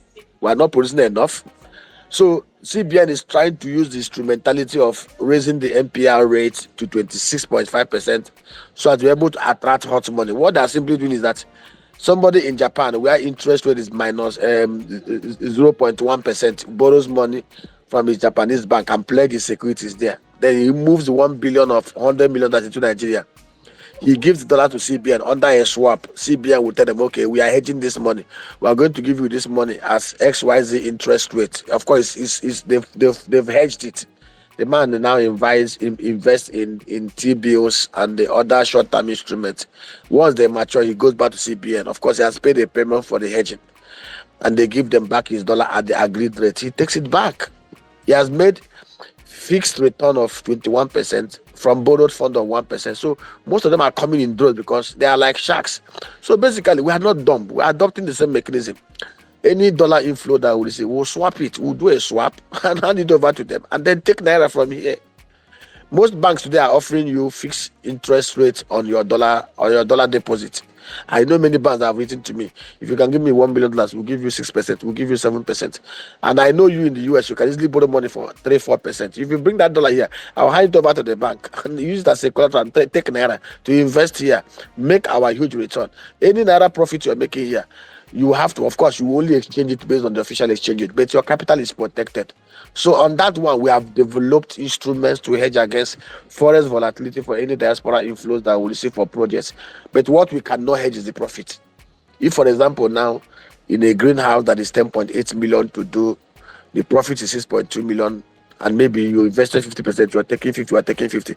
Your 3.1 million naira profit must be purchased in the official market rate to give you back your dollar.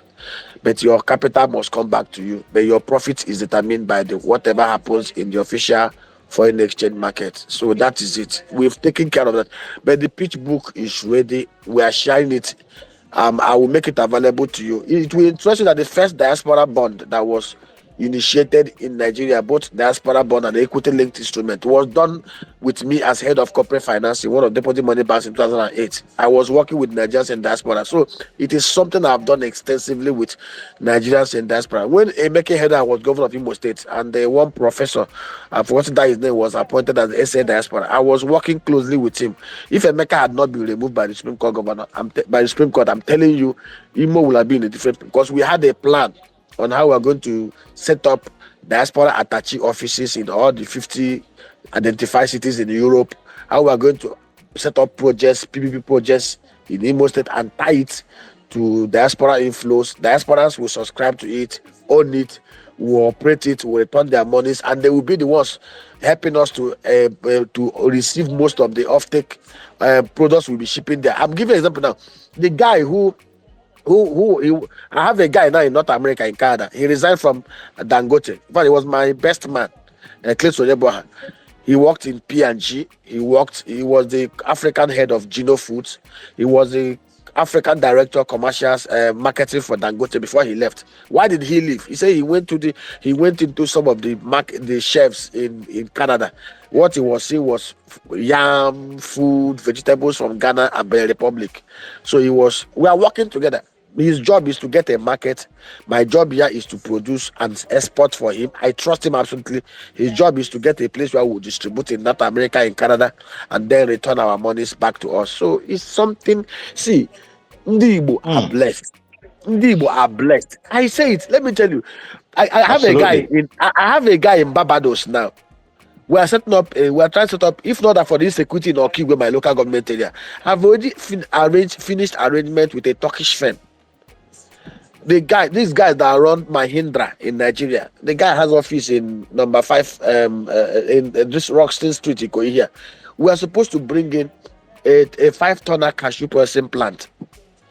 I discovered that our lambs comes to my village to come and buy cashew. They buy a ton of cashew for 500,000 naira. If you process the four tons of the cashew in my village, this big cashew nuts, you get a ton of processed cashew. They are saying a processed cashew nut is $11,000 per ton. I have a guy in Barbados who even signed off take agreement for me. Any cashew nut I produce here, he will buy it for me at $10,000 per ton. If he's even willing to move in dollar to me, so that plant had not been established because of insecurity. Okigwe is a cashew belt. Imo State, Abia State is a cashew belt. Enugu is a cashew belt. But we are not processing our cashew. Or lamb, the Indians walks into our place. They will buy a ton of cashew. In fact, our people are so abused. There's no community board. Because of poverty, whatever they offer them, they will sell their cashew. These guys will not process and they will make almost 10,000% of return on investment. So that is what we are trying to do. So we these things require security. These things in my village now. I tell you, we are supposed to set up a rice mill, an investor. I told him, you can't come to my village. I was very specific about it. I will not allow anybody. Because I invested that $8 million in my village, I lost the money. I will be so stupid because of political expediency. I want to do a Corolo, and I will bring people to come and invest their money where there is no security. God forbid. Okay, Doc, let's take some more questions. Nelo, can you put the next person I give now? Okwa Chukunwike. Okay, Chukunwike, let's hear you. Let's have your question.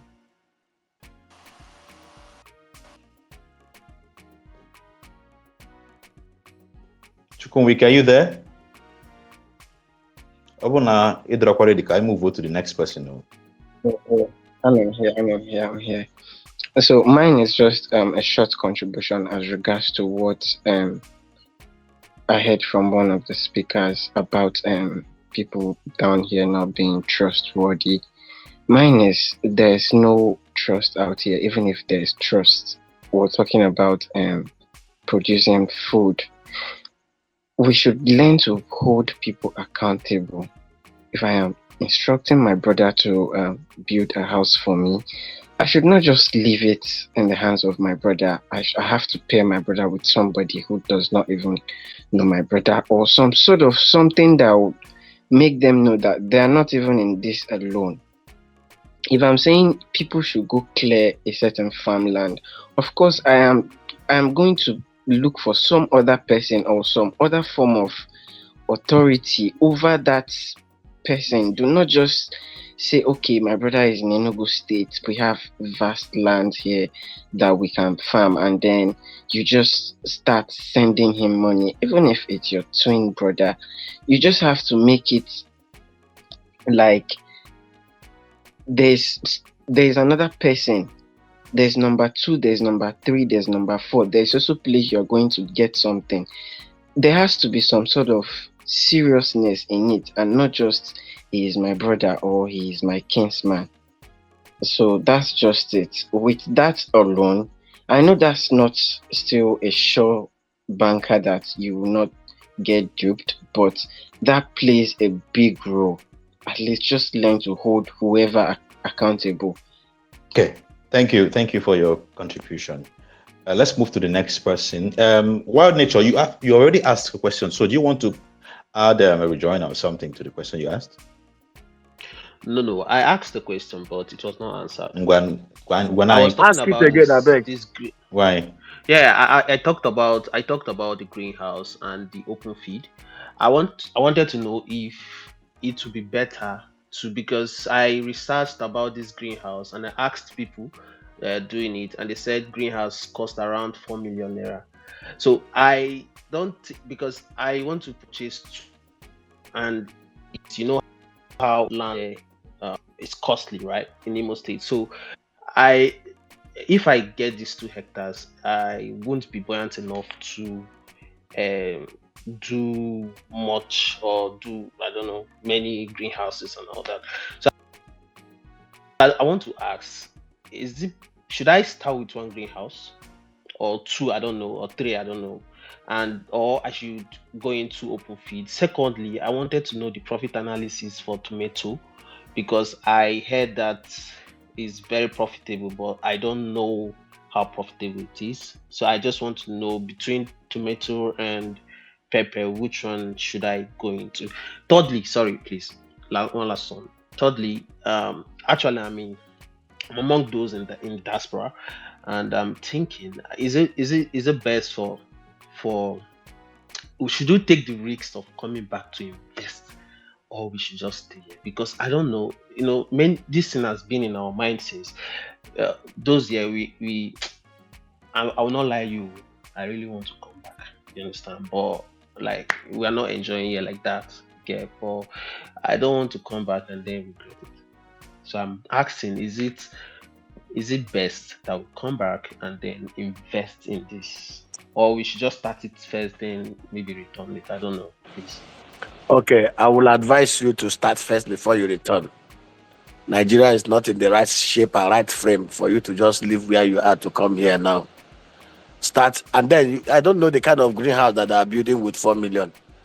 The greenhouse that you must do, that must last you a lifespan of 20 years, is not the type you do with green. And there are certain mistakes people make. The greenhouse is not the carcasses. So to set up the poles and to cover the net and put the solar rigs is not the greenhouse. So greenhouse work requires more tedious things, the inputs and everything, the drip irrigation links and all those stuff. Like the guy, there's this guy that I'm working with on his own project. He's bringing in his own greenhouse himself. He works in Bank of America Merrill Lynch. His own greenhouse with all the input cost that he's bringing it himself. Our own is just to help him to manage it. I will share with us because he's very open and he wants people to also. He was even asking me how he can get it cheaper. And most of the things were fabricated in China. His own greenhouse is about $3,000. So I don't know where people are getting their own.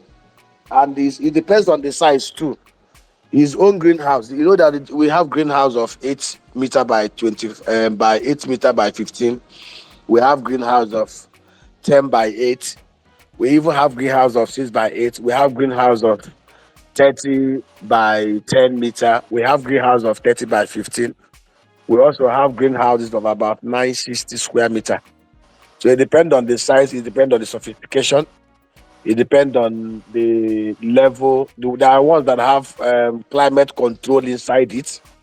So don't go and do like there was one they went to show us at Anambra Polytechnic, Agberiam. Not Agberiam. What's the name of that place? It's near Enugu Agidi. So we went to see it. The whole thing packed up. It didn't even stay up to 2 years. It packed up. And when I saw it, I just shook my head. So don't let anybody deceive you. Don't do something that you would do in one small heavy rain. The thing will scatter into pieces. You will lose your money. Now you ask about open field.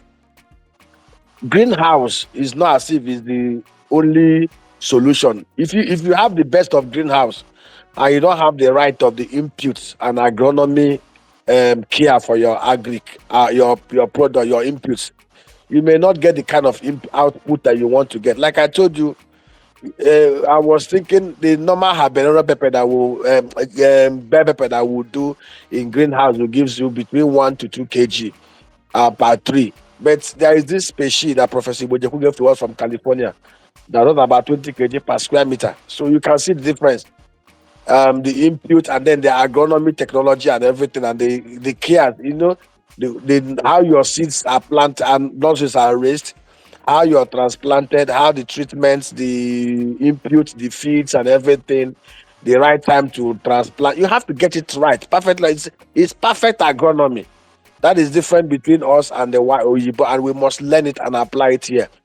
I will advise you, if you have 2 hectares of land, don't go and spend so much money doing. You can do 1 or 2 greenhouses for the bell pepper, but for the habanero, which is very more resilient, you can do habanero, you can do onions in the open field. We will give you the onion No, doctor. seedlings. No, Eh? doctor. I'm talking about tomatoes, not Okay, no, okay. tomatoes are very profitable. I won't advise you. You have to, if you use greenhouse to do tomatoes, you may not get the right yield, the right volume. Because I will advise you can do your tomato in the open field, but you do it under a mulched and fully drip irrigated arrangement. Okay, you will get good yield. It depends on the kind of tomato you also do it. Some people will do tomato, they will get about 10 tons, 20 tons per hectare. Some will do tomatoes and they will get even double that number. It depends on the species. So I will get you linked to one of my agronomists who will put you through. But I will advise you, please make sure where you're planting is gated for your own good. If you don't get your environment, they will harvest your crop for you. But if your environment is gated, even if you don't want to get it with how will I put it? Everything with block. You can also use what they call this thing. I've forgotten the name. I'll get it from him. This Is it barbed wrought wire? iron. The net, No, not the net, wrought the one that is like net, right? That you can see. wrought iron. Now there was Okay, wrought something iron. that there's one within there's one within the, but let me tell you but that one is very risky. I don't want the people. There's one within the pardon. They used bamboo. Closely knit bamboo around the farm. Very massive bamboo, and the thing grew. Now they now use this wire they used to put over fence that used to do electric shock. The one that if you touch it, it will Yes, yes. electrocute you. Now Yes. they will not. In fact, they told that they did because of herdsmen. They will not. They pass those things on through those bamboo trees. About 6 layers, about 12 layers, and then they set up a solar powered this thing. So they use solar power to wire it. So there's light there. So what there's gonna if you go there, sometimes you go there, you see some animals that are dried up there. That try to pass through those holes. They will be that one is dangerous. So it may kill people. People don't even listen. That one is very dangerous. If you do it, there is a risk attached to that one, because that one, some people who may not know may be passing there in the night and they will get electrocuted. So it protects your farm better, but there's also a risk of having police case and all those wahala around it. So Okay. tomato is very lucrative. I won't advise you to go and do tomato in the greenhouse. Do tomato in a fenced environment, drip irrigated, fully mulched. You will get enough output that will make you profitable for you, massively profitable. Okay, thank you. All right. All right. Darwin the doc. I think I like I bang I spread this conversation, to other places. But before then, Mary White. Let's have Mary White. Mary White, Ngwa. Okay, sorry. ROPP comes first. Sorry. ROPP. Ima go on. I don't want to make batana space. Let's see a face or something. Let's see something. Batana space. All right. Can you hear me? Yes, Ganir. All right, Doc. My pleasure once again to speak with you on a space. This discussion is about developing the agro business in Igbo. Doc, eventually, some of us that we are lucky to have big farms outside Igbo. I'm in Cross River. I'm developing 100 hectares of palm in Cross River. In the community where I am, I'm lucky to have access to big lands that I can utilize. So, can we equally key into your program? And then for the onions, onions, must it be under a controlled environment, or is it something that one can equally do in an open plan? You know, because from what I'm seeing around here, they have very fertile lands that nobody has ever cultivated in their life, forests that entered into Cameroon that one can have access to. So I don't know. Is this something that we can key into? I know it's this. You're concerned more about what we can do in Igbo land, but I mean we have found peace somewhere else. I wanted to do it in Anambra State, but they were giving me places that were occupied by unknown gunmen, so I had to leave and I got somewhere in Cross River. Okay, my brother. To be very honest with you, Cross River State is part of our area of covering. It's the old Eastern Nigeria. Cross River State, Akwa Ibom is part of our coverage. And I'm happy that you found home in that place. And let me tell you, that your 100 hectares, you have a mill already installed there. Hello? Yeah, I can hear Do you have a mill already installed in that your place? No, I don't have a meal yet. Okay, I'm talking please, to no, someone. don't worry. Don't talk to anybody. Give me the first right of refusal. I will install a mill there, 20,000 liters per day capacity. You know, That's yes, good. I will install a mill there. I have a mill that we are already working on. So please give me that Okay. first of right of first refusal. Cross River State is a very good location. On onions, my brother, we are not doing onions, so we are not doing our onions under greenhouse. We are doing our onions in the open field, but it must be but it must be gated. It must be fenced so that cows will not use it as fodder. No. They don't have that issue here at all. So no, if you're sure you will not plant it and then hair smell will enter your farm or people will harvest your crop. Good enough. You can do it, but the most important, you must mulch it. You must drip irrigate it. Very, very important. You know. So you can do it an open space, and then for your 100 hectares palm plant, oh boy, you're a billionaire. My brother is not easy. I had to put a road. I had to construct a road. That's why he's hiding his face now. No, that's why he's hiding his face. See, let me tell you. You see that your plantation. Once that your plantation start producing, let me tell you, bros. Even if you don't want to do anything, you can lease it out every year for 300 million cash. The people will don't bother themselves about protecting and harvesting it. Yeah, very good one. Congrats. That is what we have been begging our people in this. You see now, they gave you unknown government license, unknown government land. See, let me tell you, do you know that if we have 100 hectares of palm plantation in each of the 1,246 electoral wards in Imo State in the southeast, each of those communities can generate about 300 to 500 million naira every year in their community, just selling the fresh fruit bunch. Now tell me, if every of the wards in the southeast are producing and generating 300 to 500 million naira in their economy, there will be no unknown government. But our governors are blind, deaf, and dead. When you have the square pegs in the round holes, that's what happens. People are in the wrong places. Look at the man we have been listening to here for the past 2 hours. Look at Ifeanyi Nonil. Imagine we have people like this in the state governments running the states. Even if they are not governors, but they're in key positions, making critical decisions. Imagine how far we can go. This is exactly what happened. This was exactly what happened in the 50s and 60s. That's why we were able to make that level of progress. And that let me tell you why it was easy to happen then. Michael Okpara, Lateef Jokonde, Desamu Mbakwe, we are not greedy for money. They were very, very desirous of living legacy. Go to Umuahia. The house Michael Okpara left in Umuahia was rebuilt by Abia State government. It was rickety. The man does not need any media man to boost his image. Let me tell you, why would they support cultivation of 100 hectares of palm in every community that would take 4 years to grow? 3 years to produce, when they can easily award a road contract in the same community and inflate the price by 300% and take out the profit in 6 months. Think about it. What we have today, I'm sorry to say, are mostly men and women whose gods are their pockets and they are conscienceless. Look at Imo State. Let me tell you something that will shock you. In 2006, I was head of project finance and SMEs in a bank in Nigeria. Some group of Israelis came into Nigeria. They wanted to set up a poultry.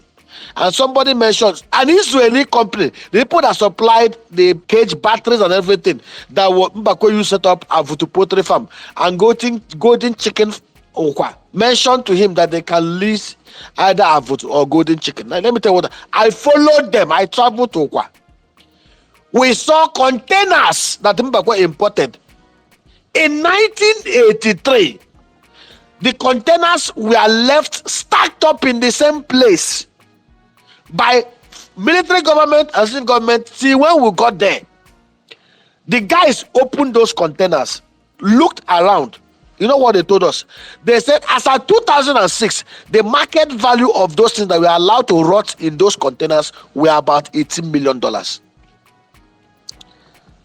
Mbakwe used 4 years. God, what Mbakwe did in 4 years? All the governors of the old Eastern Nigeria have not done it in 24 years, all put together. Power of vision, power of sincerity, power of integrity. These guys don't care for anybody. All they care is what they will steal, what they will loot, anything. That is why you see them doing flyovers, awarding road contracts, doing smart schools when the old schools have not been refurbished. They are. It is our responsibility to remove these people and put the right people there, because we have the right people. Actually, we have them amongst us. But Kaina Ganiru, Mary White, I'm happy to see a woman here. Okay, no problem. Hi, no. Can you hear me? Yeah, loud and clear. Okay. Mr. Engineer Berry, I don't know, the doctor. I didn't make it. So There you go, my brother. So ROPP, congrats for being a billionaire in Berry's I guess Igbo. So I want to know why you need to be billionaires like ROPP. So him not jiggle, because I know you were trying to answer a question. I am not a billionaire because I'm not a billionaire yet. My brother, you need to take it though, because I guess I don't touch it. You don't believe out. I claim it. You need to I claim it. You're on your way. I know exactly. So Joe, right? I was hearing when Joe at one point, it go let Oga cost pay like a greenhouse. And I didn't quite get in Hebrew, like minimum of actually ego. I know you were saying that they were different sizes, Monya Hocha. So I didn't quite get it. So like how much minimum Kamadi need email didn't have? And okay. I guess I'm like almost 2 or 3 questions. And I know and he was in Google he has security. So I know we don't know like about barbed wires and he hand up. So does it mean that now about non-go man no I get a but on him mother truck where email on your caro email you when he hire people don't when he can email in a lazy gang or didn't have money like all not obika game. And lastly, I'm not been on a question at town when a greenhouse. And it's in our own week we're seeing almost some bell peppers, I don't know whether they're from California. And I know that America sometimes kind of going here GMOs. So it kind of dragged my mind. So the question I was trying to ask, so only one thing here from America or abroad, couldn't they make it? If I make it shock, I make it shut up now with GMO Ghana in Nigeria. Because I know like the other day, the Nigerian government actually okayed GMO and there was not really any pushback. So all your questions and don't worry. But thank you so much so far for all the questions in Joe, because I've actually learned a lot. Thank you, sir. Okay, first of all, your last question, I will be the last person that will bring GMO into Nigeria. And the person that is even bringing it is a renowned professor, an Igbo man, very Igbo-centric man. The man is 76 years old. So he's just trying to see what he can do to help build an Igbo. He has been sacrificing a lot. He's even sending in drip irrigation equipments and these catchers. So nothing is organic, fully organic, no GMO, no synthetic. the man who an estate man, each and every one of us is proud of, and we are praying to God even to keep him to 100. And the issue of greenhouse in different sizes. You can do greenhouse 10 by 10 by 30 meters. You can do greenhouse 8 by 12. You can even do 6 meter by 6 meter. Everything depends on the input materials and the cost. You can also do greenhouse 960 square meter. That one, I gave you an example of the one somebody is bringing, and Edu is bringing. That one is about 33. If I did that, $3,000 by the time you add the input, it's about $43,000. So you can convert it to naira. So everything depends on the side. The greenhouse is not the carcass. So the greenhouse is not the pole and the net. Greenhouse involves a lot of things. So, and we must do it, and we must do it right. We must do a greenhouse that has climatic control, so that everything will be well. If you want the amount of sunshine that comes in and all the rest of them, the amount of water you feed the feeds, the nutrients, the right quantity, the right amount at the right time and everything. So greenhouse is not just going to construct and put something and cover the net and it says the greenhouse. It's as good as leaving your farm in the open field if you don't do it right. So it depends on what you want to do and your vision. What the difference between greenhouse farming and non-greenhouse is just because of the issue of output and also the issue of protection of the agric outputs from attacks by weevils and all the rest of them. So even your greenhouse too have to be fumigated from time to time to allow. In fact, even our own, we don't even allow people to come close. We'll put in chain links and nobody come and touch our net in the night, or even an animal will stray and maybe try to come and they eat and they bite off those nets and all those stuff. We'll put in chain link,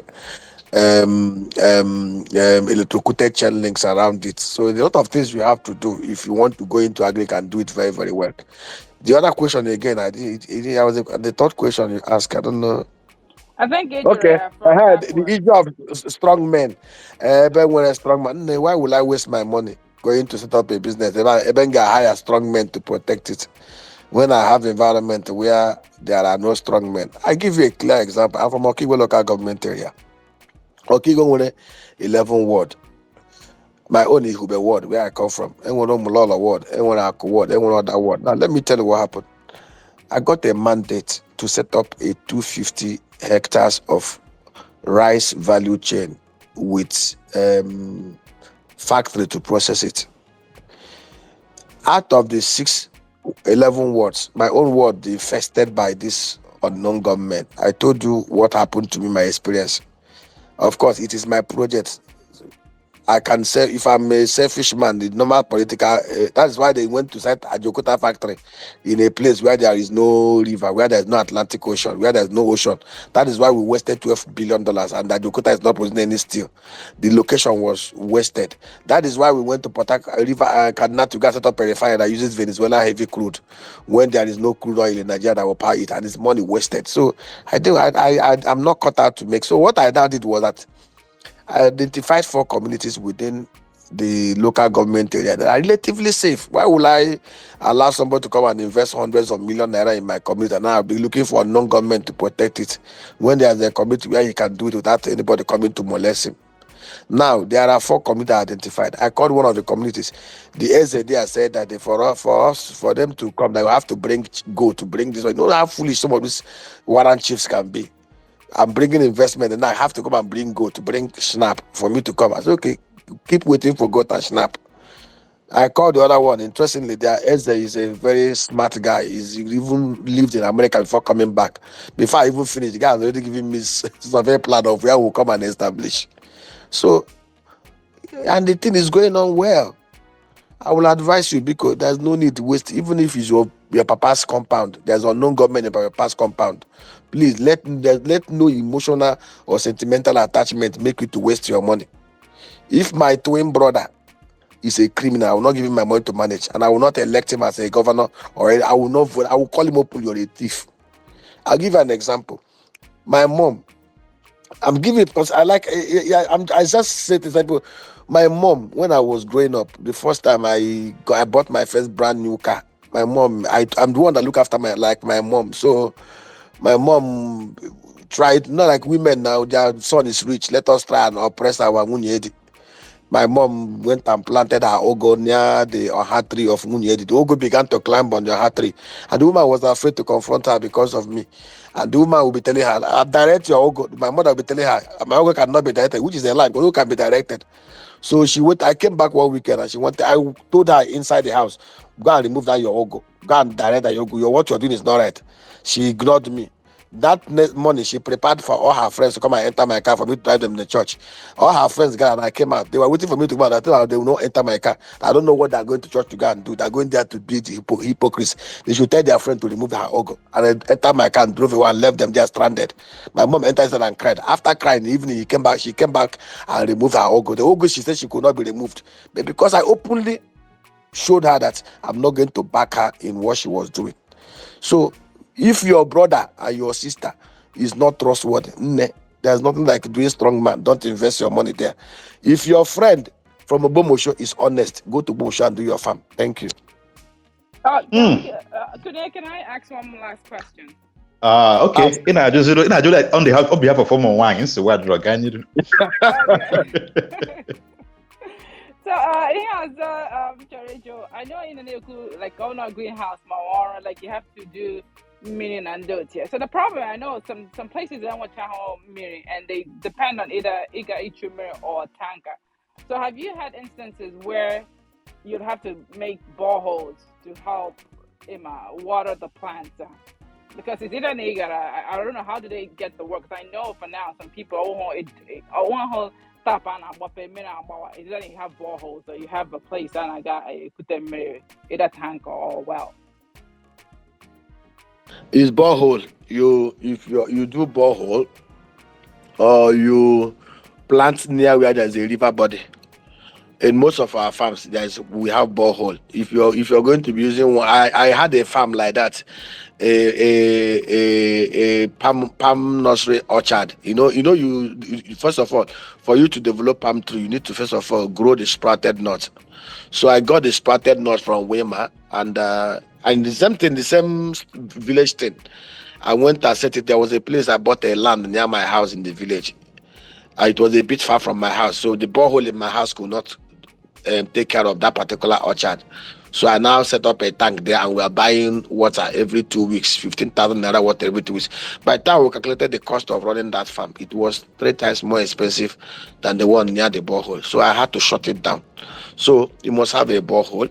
There's a farm now there is a place in Oweri Sekala, Urumba North, we are doing onions and habanero farm intercropped.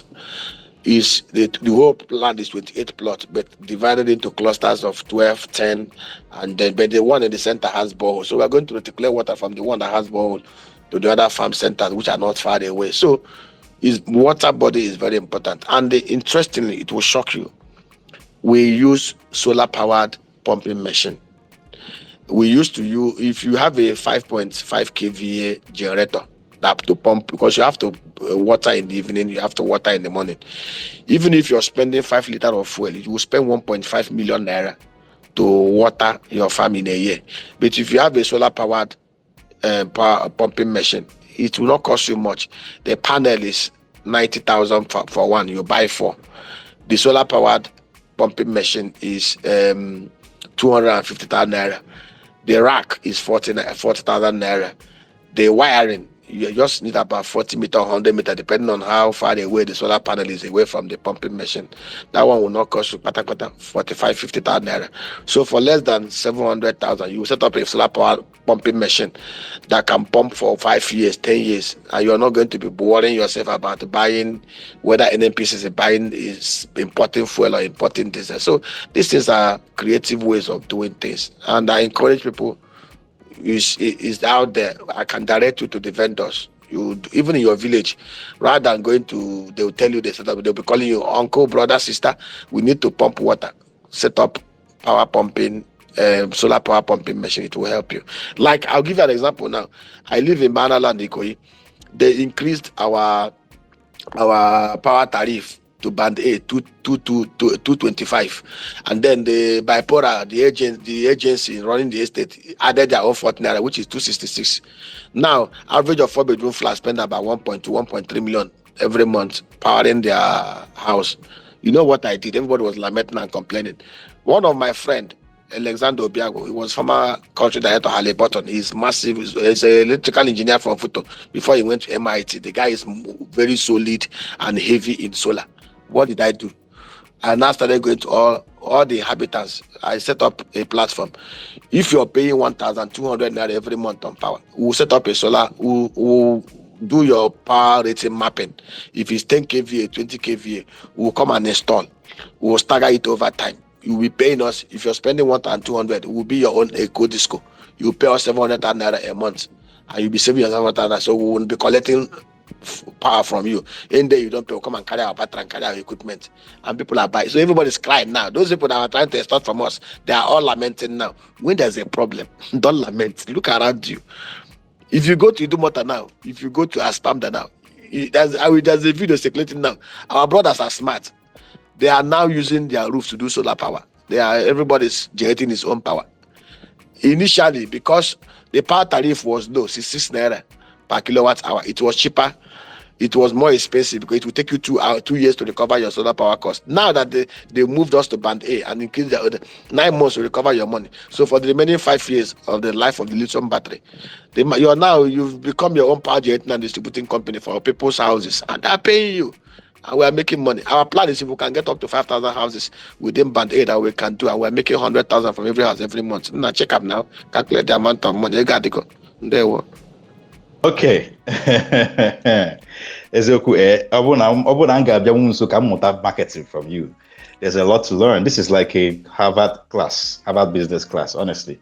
Mana ka anyị gaa n'iru.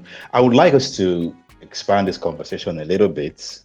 I would like us to bring in some other products, agro products, go into other areas. So as you're requesting the mic, Biko, have room for questions that will take us to other places.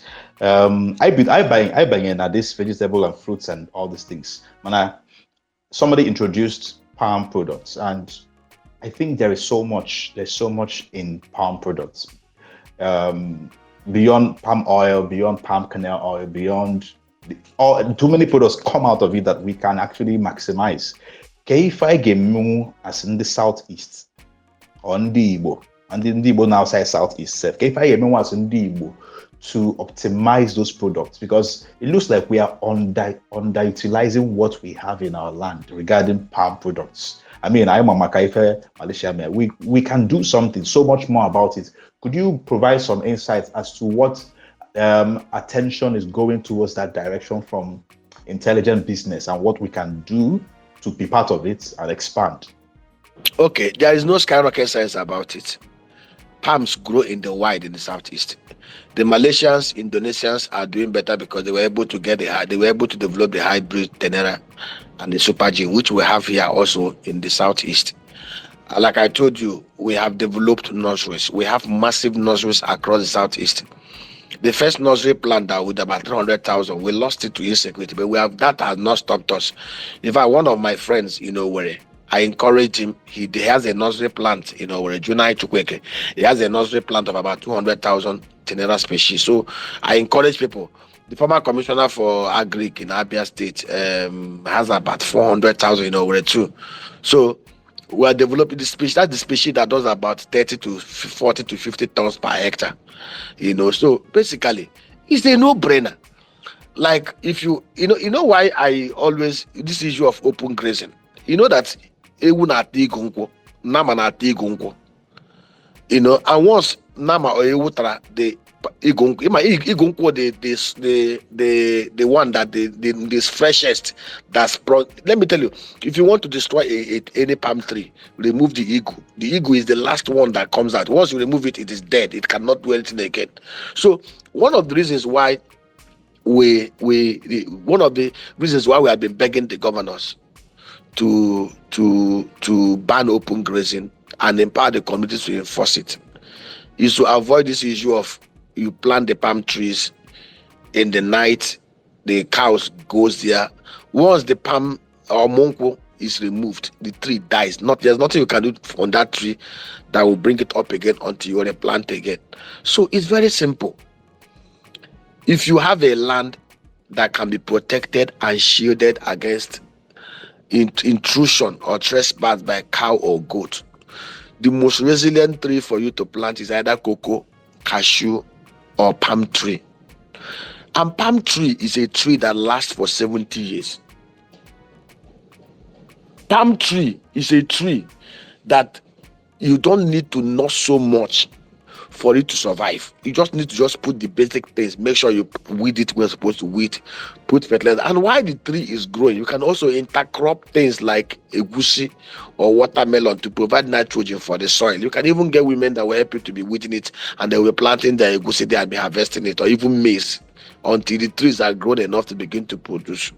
These things are no-brainer. But the issue surrounding this is security. I give you an example.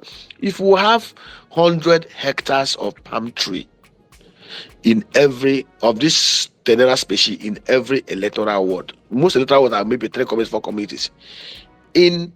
By 2028, 2029, we'll be generating 1.3 trillion naira annually, selling just the fresh fruit bunch. Hey. When you yes, I'm telling you, I'll give you the numbers. And if you process it, let me tell you one beautiful thing people don't know. The palm tree will give you the palm fruits. You crush it and take the oil. The palm kernel, you will crack the palm kernel. The nut, you will crush it, you will get oil. You will sell the palm kernel cake as animal feed. Now let me tell you what will shock you. That palm kernel shell that our mothers born, Glencore buys a ton of it for $200 today. The palm kernel shell. I'm into oil and gas. I import petroleum products from Glencore. One of their commodity traders told me, he said, when I was telling him, he said, you're from the south. I said, yes. He said, if I can be able to get him 200,000 tons of palm kernel shells, he will buy it. I'm already thinking about how we are going to do that. But to make it happen, to aggregate 200,000 tons of palm kernel shells will simply means we have to stop commodity boards that will ensure that we'll have offices in every local government area, offices in every electoral ward, office in every village, and we'll have agents who will be aggregating it for us. And every of them will be on a layered commission basis. And we will ban people from coming to buy it without, first of all, paying levies to the state through the commodity board. I have advocated in Abia State government now. We have done a draft bill for them on how they can set up commodity board in the state and at the local government levels to drive this. Have you forgotten that Michael Obara had a commodity board? If you go to Cote d'Ivoire and Ghana today, they have cocoa commodity board that they are using to aggregate this. Because if you don't have any price protection mechanism for the people that are in the farm gates, they will be abused. Are you aware that even when you produce the palm oil and after you have squeezed the palm oil, that avrevenko,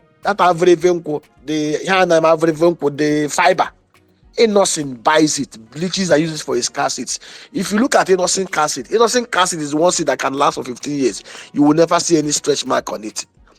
What Innocent uses to layer his car seats are those bleached fibers. They are so resilient, their seats cannot crack. Most people are not even aware of this. So there is no part of the. Let me even tell you what will shock you. I went to Yellow Chile at Ojo Logbong Street, Victoria Island, to go and eat. And I bought a bottle of canned palm wine, a palm wine that was cooked like coke. I drank that palm wine. In the evening, very sweet unkwelu. It was being produced in the southwest. I went back to Ahafia where we have old trees, 76 trees. I brought some palm wine tappers from Cross River. So this is the quick that chased them away. Our plan was I wanted to set up a settlement there where people can be coming for Ubochimbede. We'll be tapping palm wine there. We'll be bottling the palm wine and we'll be selling it. Fresh palm wine is the way to go. I even brought in some guys that can. This is those old trees are not useful. We are planting new ones. They can be used. They can be tapping it and we'll be fermenting it to produce ethanol. Cash cow. You can't get it wrong. Then on the issue of dairy, which we have not mentioned, our people used to have the Igbo. And let me tell you so that I will break everybody's heart. It's so painful. In 2009, the third biggest rancher in Nigeria is an Igbo man, Chief Kofi Udara. Chukwemeka Odumegwu crowned him Mbadike Ndi Igbo. He owns G National Ranch, and he owns one of the biggest tannery processing plants in Kano. He sells processed leather to Prada and some of these big leather producing companies around the world. When the insecurity in North became so heightened, he wanted to relocate to Imo State. He approached me. He had his plans. There was a group I was working with called, I always mention names so that people can verify and they confirm and double confirm. I am mentioning people who are alive, who are not dead. I met Ehud, the guy who runs Esmed. They are a conglomerate. They're into agriculture. They are into health equipment supplying. I met their agri section. They have air-conditioned ranch in Kibbutz, the Negev desert in Israel. They have cows, Holstein and Friesian cows that does about 40 to 60 liters of milk every day. Israel has 100,000 cows within their location, within their place that does milk. Their milk output is the biggest in the whole world, better than even Netherlands. And what was the plan? We went to Imo State. Imo State was our state. So we now ran the numbers. Our plan was set up. The whole plan was in the whole of the Southeast. We had 15 senatorial zones. In every senatorial zone, we set up a cluster of dairy centers. It will be 5,500 animals, 5,000 milking cows, and 500 bulls. I will share the business plan with us. These guys, I paid them, they developed the business plan. We were supposed to set up 300 hectares of foliage farm. We will do silage, we will do sorghum, we will do maize. After harvesting, we will now trash and add additives to make it animal feed. The plan was done in a way that in every of these centers, when we have done it, we'll have about 75,000 cows. And these 75,000 cows can give us about 570 million liters of milk every year, worth over $620 million, apart from the beef and other things. And the arrangement that in every of those is going to be controlled by the communities. The communities will own it. We are not taking their land. They will provide security for it. So that even this, when we have done it, because if you watch in Nigeria today, we consume over 2.4 trillion naira worth of cows. Lagos State slaughtered about 6,000. The only place outside Lagos State where cows are consumed the most are in the Southeast, and we know why. If we are burying people, we must slaughter cows. We are doing the ministry, we must slaughter cows. We are doing wedding, we must slaughter cows. Yet those who slaughter those cows and eat those cows do not have enough domestic supply, and the ones that come here are the kwashiorkor cows that do not even produce any milk. So we had a plan, a strategic plan on how to do this. PPP framework. Do not what Scott told it. Esmed was supposed to come supplying the animals as their own equity contribution. The state government is supposed to provide the land, working with the community. They will provide infrastructure for those land. We will value it, and it will be their equity contribution in very clear terms, in terms of valuation in the company that was going to set up. The communities will have their own equity shares in the company that was going to be set up. And then the communities will provide their youths to secure the land. So nobody will come indirectly to come and steal their land. The land that will be provided, about 500 hectares for each of these clusters, will have a CFO, PPP, MCDPP framework. It was a cluster that would generate at least $1 billion annually. The whole clusters. But you know what Scott did it? The governor then was saying Chief Kofi is a very wealthy man. There was debate whether governor will come from Okigwe or what. That if Kofi begins to do this, he becomes so powerful, he will not contest against them. That was why the thing did not happen. You know what happened? He went to Ogun State. They gave him land in Shagamu.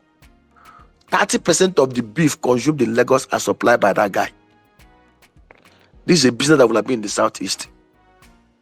Chief Kofi Udara, Google him, ask anybody who knows him. So because the governors didn't support him in the Southeast. It's politics now. He walked away, and it's not yet late. It's not yet late. Doc, this is... Let me tell you, there is no governor, apart from Alex Oti, that does not have a copy of this same proposal I'm sharing with you. There is no governor in the southeast apart from Alex Oti that have not seen this document since 2019. We keep on flying it to them, sending it to them, we forward it. I am tired because the thing is, do you know why? If we start this, the plan is in the next 10 years we'll have about 1 million cows in the southeast. Do you know that Netherlands has only 1.6 million cows? Out of this 1.6 million cows, they are scattered in 18,330 dairy centers. Please Google and fact check me. This 1.6 million cows produce 12 billion liters of milk every year, 800,000 tons of cheese every year. They employ 47,000 people in that sector. That sector generates $7.9 billion for Netherlands. It was the same plan we want to replicate in the southeast. And when we have done this thing, we'll ban open grazing. Nobody will have any reason to come and say you want to come and bring cow to the south, because we have our own cow that is giving us better milk and better beef. And we have jobs created. We have maize farms, 500 hectares in every of the electoral zones. And the local government areas can replicate their own. Nigeria imports $1 billion worth of dairy products every year. We will cover that demand gap and will supply to other West African countries. Sorry, Doc. The reason why Ika, this is why we're having this conversation. It's obvious to everybody here. Me, first of all, because I'm sure everybody's wondering the same thing. How I wish this is a Zoom video. It's something I've been doing since 2003. It's obvious. It's something I've been doing. I have all my life. I have done investment banking. I have funded deals in Ghana. I have funded deals in Tanzania. I have funded this. The only place I have headache is in Nigeria. I don't know why our people. Let me tell you. Gino came to Gino Food. One of the reasons why my brother relocated, my best man, Cletus Uchonyeboha. We sat down, we ran the number. Nigeria import tomato puree. And something we can do here. Gino went to Kebbi State. Gino did backward integration. Gino got farmers that will do 5,000 hectares of farm for them. So they can take the tomato and process it. Do you know why Gino left? Bandits came to kidnap their expatriates. We could not provide protection for a people that came to give us investments. Gino had a plan of doing $200 million worth of tomato value chain.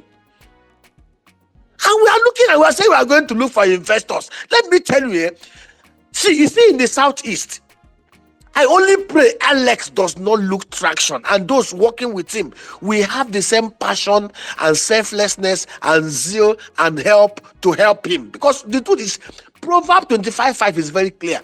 No matter how good intentioned a king or a leader is, if you surround him with criminals, selfish people who are only after what they will eat and what they will turn him into a herb.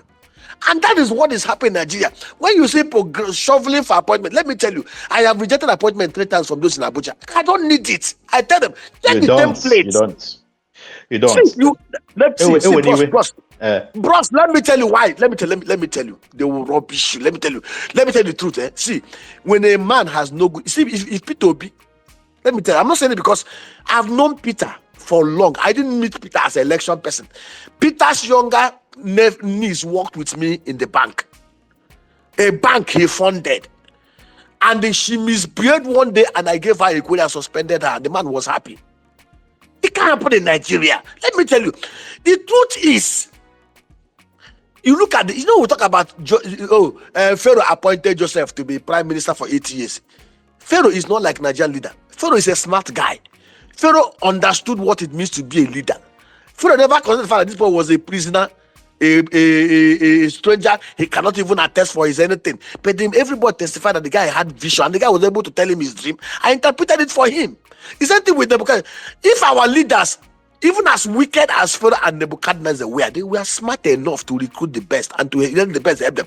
In Nigeria, they only look for those that will help them to steal money. Let me tell you, I was supposed to be a commissioner for finance to one of the governors. You know why the appointment was delayed for more than 4 days? What was the debate? They told the man, this guy will not allow you launder money. The shortest way to go to jail is to make him your commissioner for finance. So if it is to bring money, he will bring money. If it's to bring FDI, he can bring FDI. But we know how we work in this place. We want to move money. This guy will not move money for you. That is it. So you want me to go and begin to move money for people? God forbid. Okay. Doc, this is getting hot. If Peter appoints me, even to come and clean his shoe, I will gladly clean his shoe with joy because Peter will not ask me to go and steal somebody's shoe. Yes, I can attest to that. I would like us to move the mic a little bit. Can we keep collecting more questions because we have just brought in new speakers to ask questions. The reason why I was interrupting you when you were talking about dairy farming, especially ranching, is because we want to dedicate an episode of our show to cover that area. I gave video from poultry and ranching.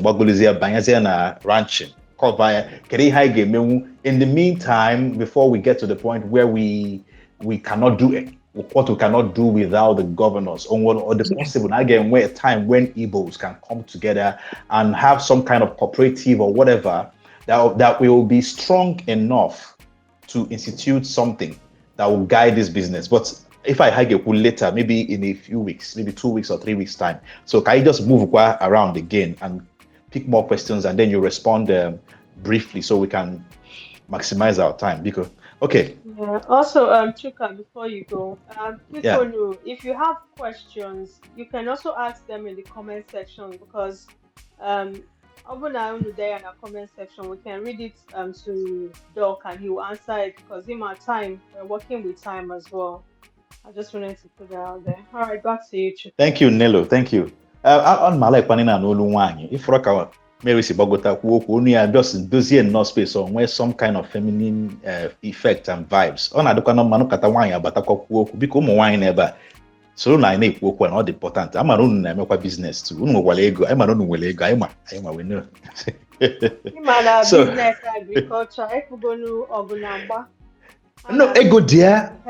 From if only ego na the business of my. But anyway, Doc, maybe one day Potter why go solugi. Maybe next time Potter, Doc, maybe one day Potter one of your investors be female. Go sumo why na they can actually become billionaires from this thing because this is all business. Okay, it's for everybody. The woman the person that is doing the massive palm plantation in Idata is a woman. No? Dr. Shepherd. It's a woman. Yeah, Chuka, you go. So ụmụ nwanyị solu na na-ekwu okwu because ọ ga-abakwala onye ọbụla uru because you don't need to be there, you don't need to be there.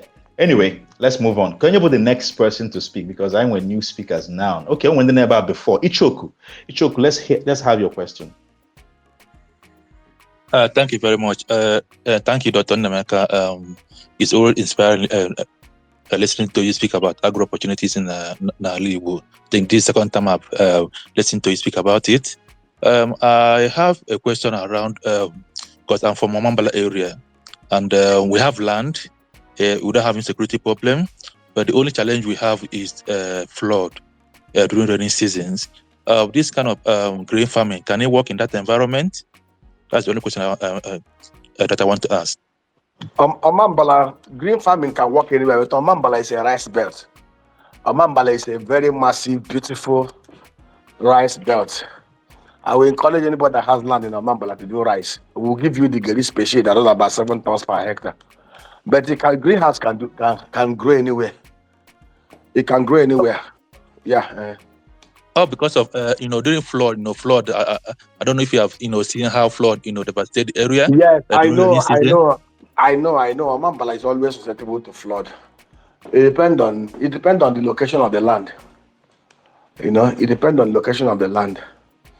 But greenhouse can be done everywhere. But if the place is prone to flood, then it will be no need you going to do it. Fully when a flood may carry it. It's left for you to.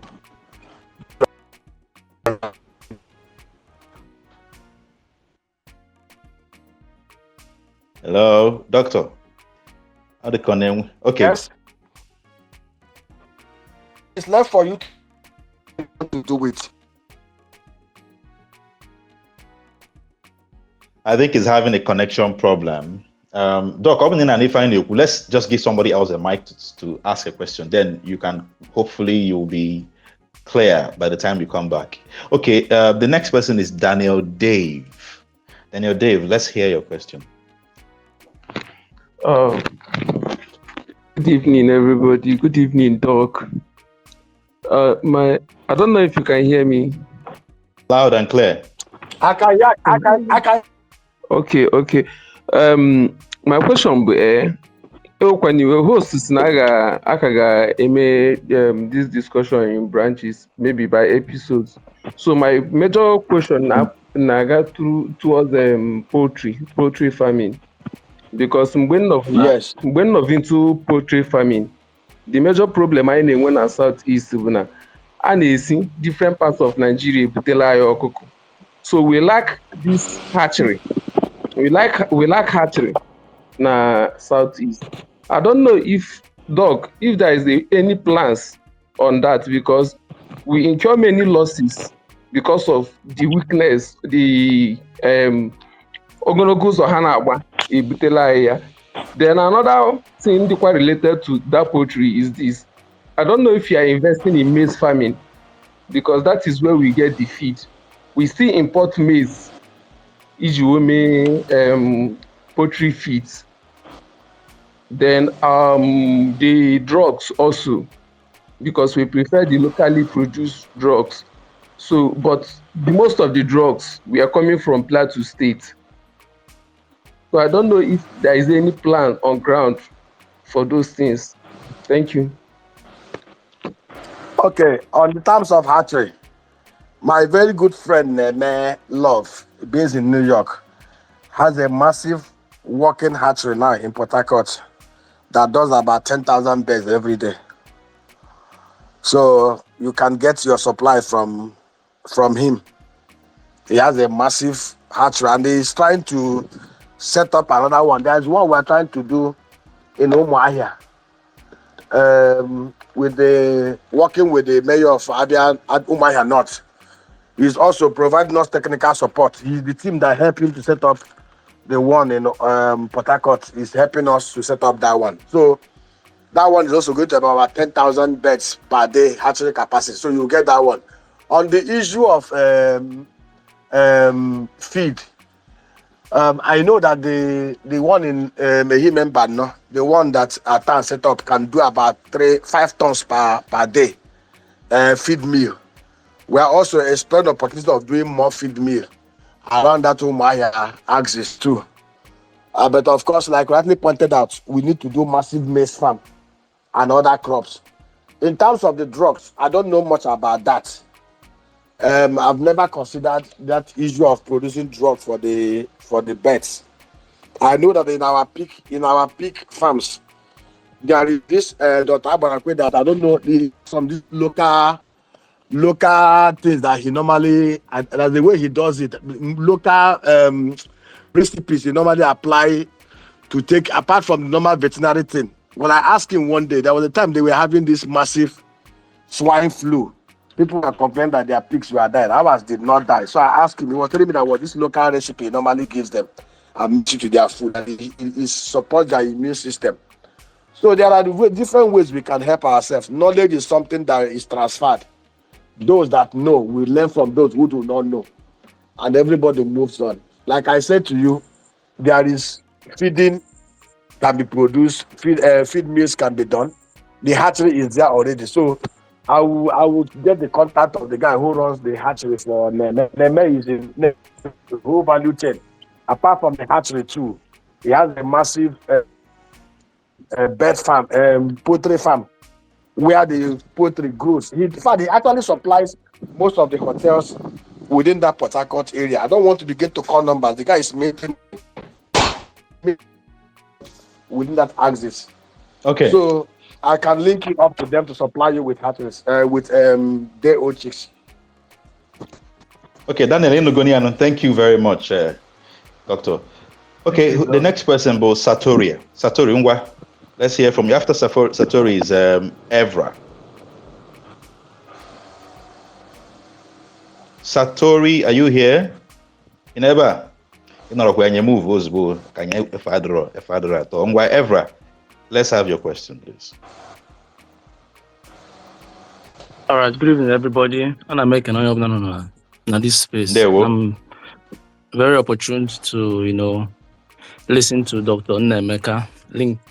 When you spoke about the dairy farming, that was where I beamed the smile because that's my mid-term to long-term investment plan in the Southeast. So, but my question, because I have made some research and I realized that Nigeria, though the research I made was maybe far back in 5 years ago, and Nigeria imports, basically Nigeria imports dairy products, I think from Netherlands and from other Western countries in the world. And there's something they do in the UK that you can readily get fresh milk, not pasteurized. You can get fresh milk that has been, processed and all that. And they are very heavy on dairy products over here. My question is, what can we get good milk, fresh milk from goats as well as a substitute to cows? And secondly, what breeds of cow would you advise for someone that wants to go into all this dairy, farming? What breeds of cow and if yes, goat is also a good substitute, what do you think in that regard? That's my question. Thank you.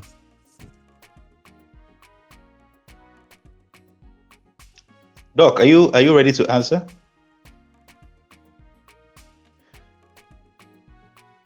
I'm here. Okay. Okay. I said he talked about dairy, his long-term plan being to go into dairy, right? Yes, exactly. So I think it's a very good one. You don't need to start with massive number of cows. You can just start with about 5 to 10. Sorry. Have... I would like him to repeat part of his question that for specifics. I think he mentioned something that you may not have heard. Again, Evra. Yeah, I asked, is goat milk a very good substitute to cow milk in terms of dairy? Because I've been doing my research and some persons actually recommended some breeds of goats. So I don't know, from your own vast wealth of knowledge, do you think there are very good breeds of goat that can substitute in terms as that could give very good milk quality and products? Then if one wants to also go into dairy production in terms of cow, what breeds of cow would you recommend? These are my questions. Okay, your last question. The breeds of cows is just the Friesian or the Holstein species. The Friesian or Holstein species are the best in terms of milk production. Okay. And they produce about 40 to 60 liters of milk every day, depending on how you treat them. And now, on the issue of goat's milk being substitute for cow milk, I'm not sure of that one. And I'm not sure of any specific goat species currently in Nigeria that can produce enough milk that will equate with the kind of thing that you have when you are using the Holstein and the Friesian. You understand? So yeah, you can rear your goats for the sake of procreation and meat. You can also do ram. Ram is another thing people have not looked at. Okay. And of course, you know that ram meat is very healthy. Ram meat. There is this one that is, you need to take a trip to Pilgrim's Ranch. There is this one that Abraham Godson. Abraham Godson. You know Abraham Godson, the first Nigerian parliamentarian in Poland. He was a member of the Polish parliament before he located to Nigeria. Now, let me tell you, it's another funny story too. He invested millions of dollars in his first ranch in Isoch in Niger State. And the same thing that usually happened to investment in Igbo land by those who miscreants happened to him. He now had to move his ranch to Abuja. It's a place, any of you in Abuja should take a visit to Pilgrim's Ranch, Abuja, to see the kind of, he does Kalahari goats. He has some massive goats, big goats. He called them, they are the Kalahari goats. So it's a place anybody who wants to go into, anybody who wants to venture into those kind of things should take a visit to Pilgrim's Ranch, Abuja. I can give you his contact to see what he's doing. He's one of the most experienced hands when it comes to that area. But if you want to do a mixture of both cows and goats and ram, it's okay. It's a good plan. It's something I will encourage everybody to do. I have one of my friends too, who has a massive land in MBC. I think he has about 150 cows now. He was formerly an executive in Shell. Valentine has him. So it's just a part-time thing that he's doing. You need to visit him to see what it is. A massive acreage of land that he developed and fenced. He has about his cows have got about 150 now. So it's something anybody who wants to do should do, and I will encourage us to do it. But like I said, we need to also do it in a massive scale. And why it is good to do let me tell you why it's good to do a massive scale. I give you an example without digressing. You know why it is easy to steal Nigerian crude oil? Because we are awarded oil blocks to all manner of miscreants. Everybody.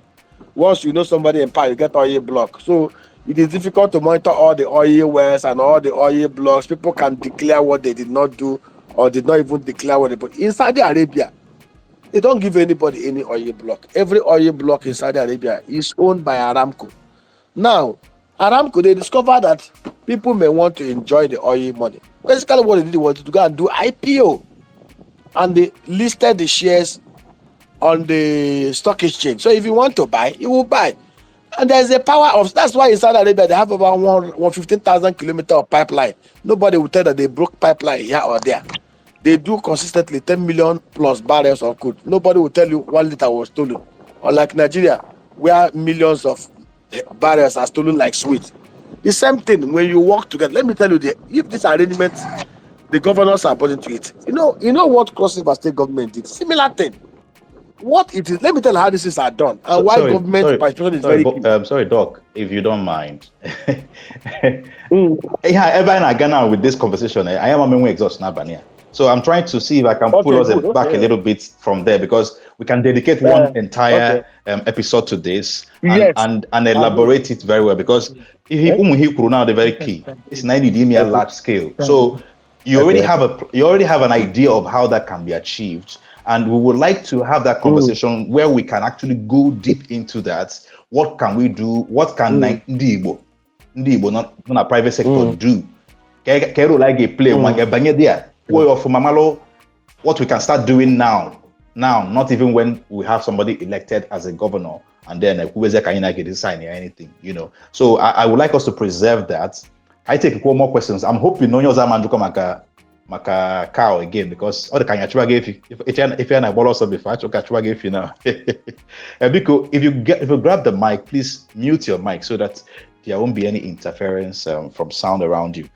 Who is the next, Nello? To be fair, I haven't really been following the order, but I think it's Uche. Between Isaiah and Uche. Yeah. No, Isaiah just came in. I think it's Uche. I think we have the lady, so don't you think? The lady came in before Isaiah. Treatments. Mba, I have to go now. You why, but I know okay. I'm just kidding. Okay, let's have Uche. After Uche, we'll have Diary. Okay, yeah. Diary. Because when did you? All right, Uche, let's hear you. Uche, are you there? Some people are dozed off. Going, gone. Okay. Diary. Let's hear from you. Jerry. Sorry, Diary. Imana Diary. Diary. That's Diary. Diary's Life Enterprise. That's Diary. Okay. Good evening. Muso English, Masokwe Igbo, Kemotara. Igbo, Naga. Okay. Iko, I'm into poultry and catfish farming.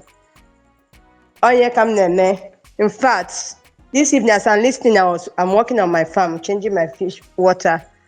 I heard one of our speakers saying that in Port Harcourt here, I stay in Port Harcourt, not really in Port Harcourt, like Oyibo, close to Port Harcourt town. I want to know the address of the place where they are doing the hashing in Port Harcourt here. I want to know the address. And also want to say thank you for the host and those who are putting up this program together. It's a good development, and I wish that we keep it up to encourage young farmers like us. No, I'm quite a young farmer. I'm just trying to follow, to do one or two to meet up. Thank you. Dalo, yield the Dalo mic. You're Rene. welcome. Dalo Rene. Uche, are you ready to speak now? Because if you know the person, you will keep send for the person a message, on their timeline so that they can attend to you, so you can follow up. Uche, just click unmute and unmute your mic and speak, please. Okay. Good evening, everybody. Good evening. Okay. It's a very exciting conversation, and even though I joined late, it's quite expository. And so you said there is going to be another session. So because I will have asked, one of the most futile thing to do is to wait for government, the kind of government we have, So what is the limit to which an individual can go? Where must government come in? That's the basic question. Hopefully, maybe in subsequent editions, we can widen the conversation. But what's the capacity, what's the volume of what can happen with or without the government? That's the question I want to ask. Thank you very much, Uche. Thank you. Before you come in, I want to ask this publicly. Should we bring this thing closer, like do another next Saturday and exhaust this next Saturday? Would you be able to make yourself available for that? Is it possible, Doc? Doc, can you hear me? Very, very possible. Very possible. Okay, so we have his nod on this. So it's a deal. We're going to continue this conversation next week, same time, Saturday, 8 p.m. West African time. In that one, we're going to exhaust everything about diary, everything about poultry, and then ranching. We'll go into ranching. So when you're not into ranching or interested in ranching, drag the person to this show. Let us have that broad conversation and ask all kinds of questions, and also bring your solutions, bring your ideas, whatever you've learned, wherever you are, Netherlands, Texas, wherever, and I practice it fast, so that I will put our knowledge on. But thank you so much, UC. Doc, you might want to respond to that briefly, then I'll wrap us here for the next time. Thank you. Well, I didn't get the last question. Okay, UC, please just briefly drop the question again. Question is, with all we've listened to, one of the impediments we have is the government of the Southeast. So I want us to be able to establish, if you can help us, what is the volume of agricultural activities that can happen with or without, the government? And maybe I should just add a second one.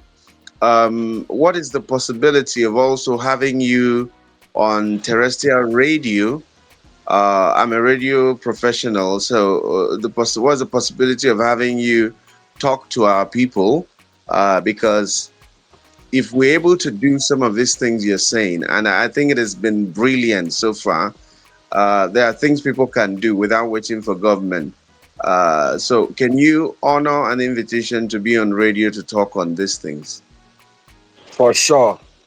I have been honoring invitations on diverse radio stations across Nigeria, and I'll be very glad to honor any invitation from your station. Knowledge is valuable when it is properly shared, and when it is shared to a vast number of people. And like I said, there are many things we can do without involving government, and that is why I insist. If we are to wait for government in Nigeria, hunger will kill a majority of us in Nigeria. Like I made everybody who cares to listen to know, if you are buying a bag of rice for XYZ price, if commodity inflation today is 42%, go and mark it somewhere. By December, it will double. And that is the truth, because we are not doing anything from the side of the government to provide security, to send farmers back to work, to provide the ease of a business environment for productivity to happen. So, as much as the fact that we have practically no government across most of the three tiers and arms of government, so we need to do something within our own sphere of influence. That is why you see me advocating, utilize your first land as much as possible. Try as much as possible to do it. Clearly identify the fact that there's no government mindset.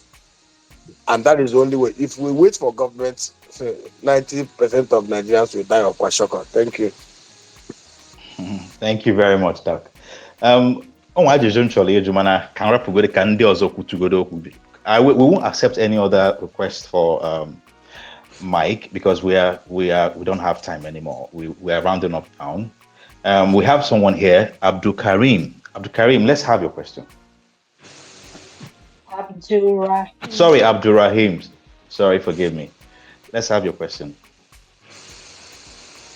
All right. Thank you very much for the opportunity to speak. Doctor, good evening. It's always interesting hearing you speak. I actually have a question for you, and I wish I, because it's most. I think I will just go ahead and ask you, sir. I'm actually a rice farmer and also a maize farmer. So I have a friend who both him and I wants to do export, but the problem here is the bottlenecks with the Nigerian ports and so many other documentations and the wahalas involved. So we want to move into Ghana. So I just wanted to hear from you if possibly maybe you have an idea doing farming in Ghana, or perhaps you have some piece of advice for us, maybe the best crop or maybe the best parts of Ghana to do it and what have you, because I think the Ghana government is doing well in terms of policies that are encouraging in terms of export. So I just wanted to ask that. Thank you, sir, and thank you very much. Thank you, my brother. Ghana is a very good location. It's a very good location. But we are not going to run away from Nigeria and leave everything to... Like we talk about export. Rice demand in Nigeria is even far, far more than our domestic supply. So it will even pay you more to produce and sell rice here in Nigeria than to export. If you are looking at export, I will encourage you to go into date plantation, date palm plantation.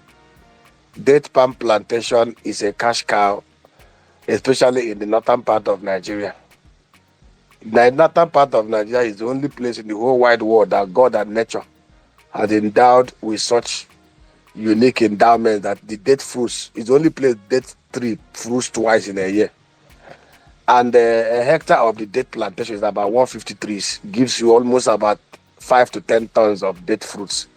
If you check today, a ton of date fruit is selling for $1,800. So from a hectare of date plantation that will take you just about 1.5 million to cultivate, you can generate as much as $6,000 to $10,000, $6,000 to $15,000 annually.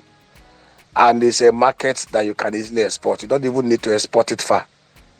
Niger Republic, Chad, Mali, Benin, Togo, they eat a lot of date fruits.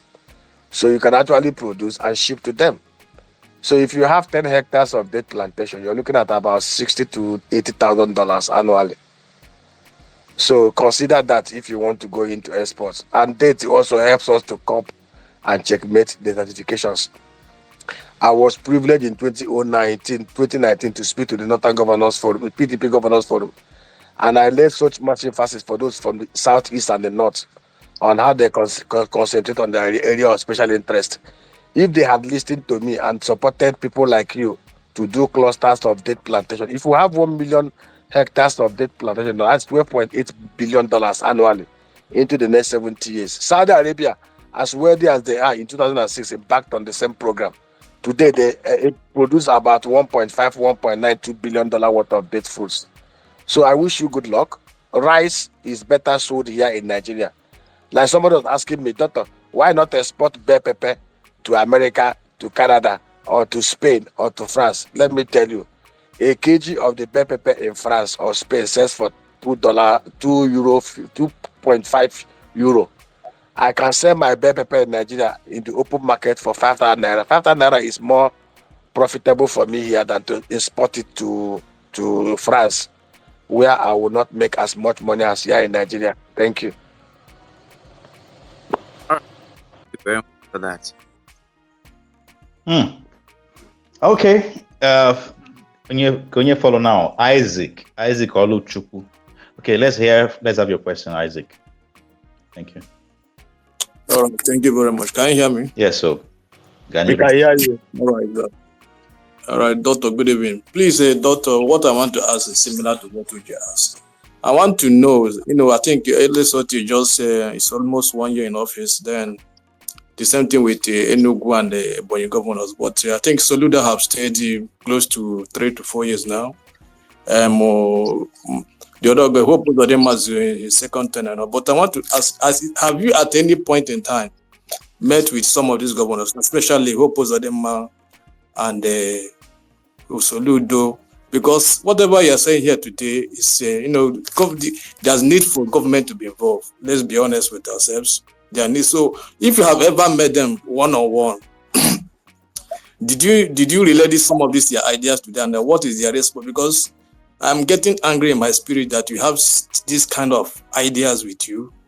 I know that we're supposed to play a heavy role, and then it looks as if they are not paying attention or they don't want to do anything about it. Because they can't tell me all these things you're saying, like the thing you mentioned about the guy that left you and they established a farm in Ogun State.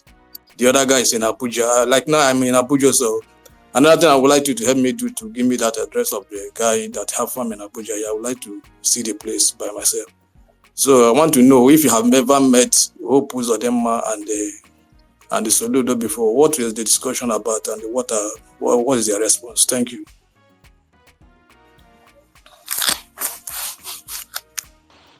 The governor of my state, Imo State, I have met him not once, not twice. I've met him 3 times. So it's not a case of this one passed through this person one-on-one. I've sat down with him one-on-one on more than 3 occasions. That of Anambra, I've not met Soludo before.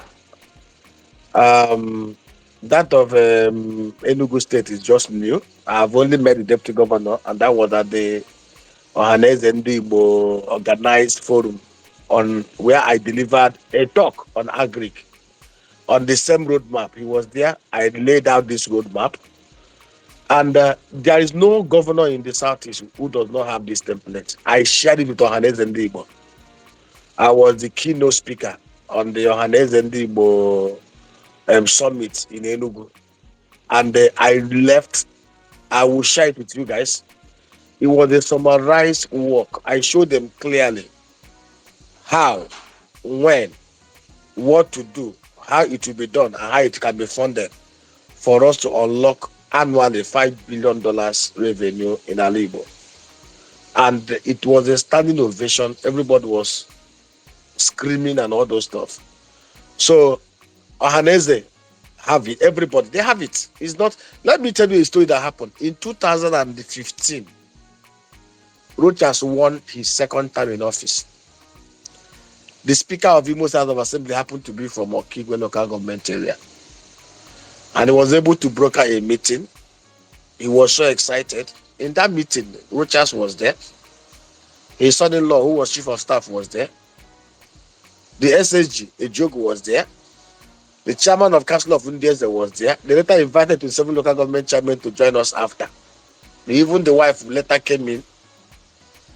And I came up with the same. See, this one was, I laid it out. And to be very fair to Rochaso, because I always say he was the only one among them who was very, I'm telling you, he was the one that set up this high-powered team meeting.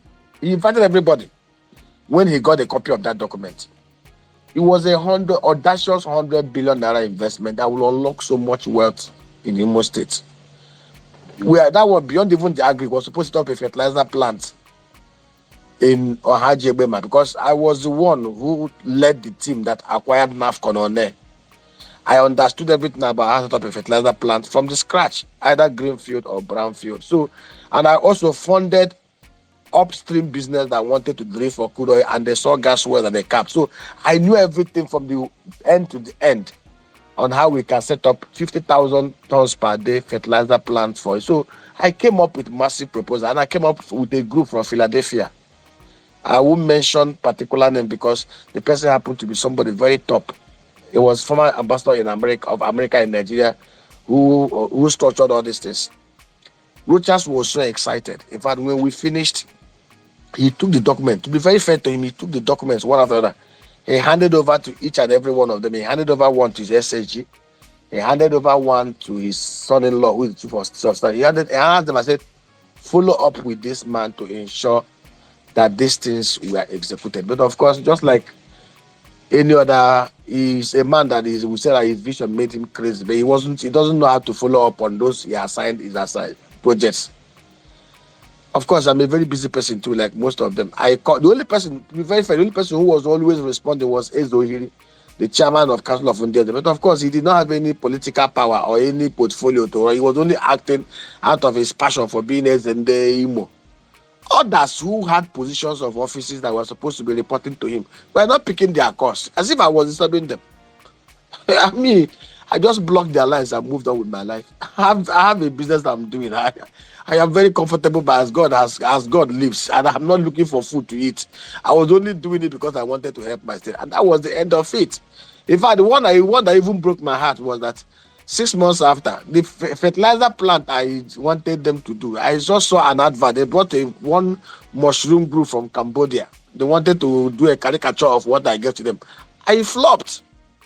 So guys, they have it. It's not as if they don't have it. They have it. Each and every one of them, they have it. And even if they don't have it, have I not been speaking on national TV every time I have not been addressing this issue? They have it. Who hasn't But heard you? they have it. The truth is, it is easier for them to award a road contract and inflate the price by 300% and cream out the money in 3 months than to do a long-term project that will take 4 years to gestation period. Pure ED.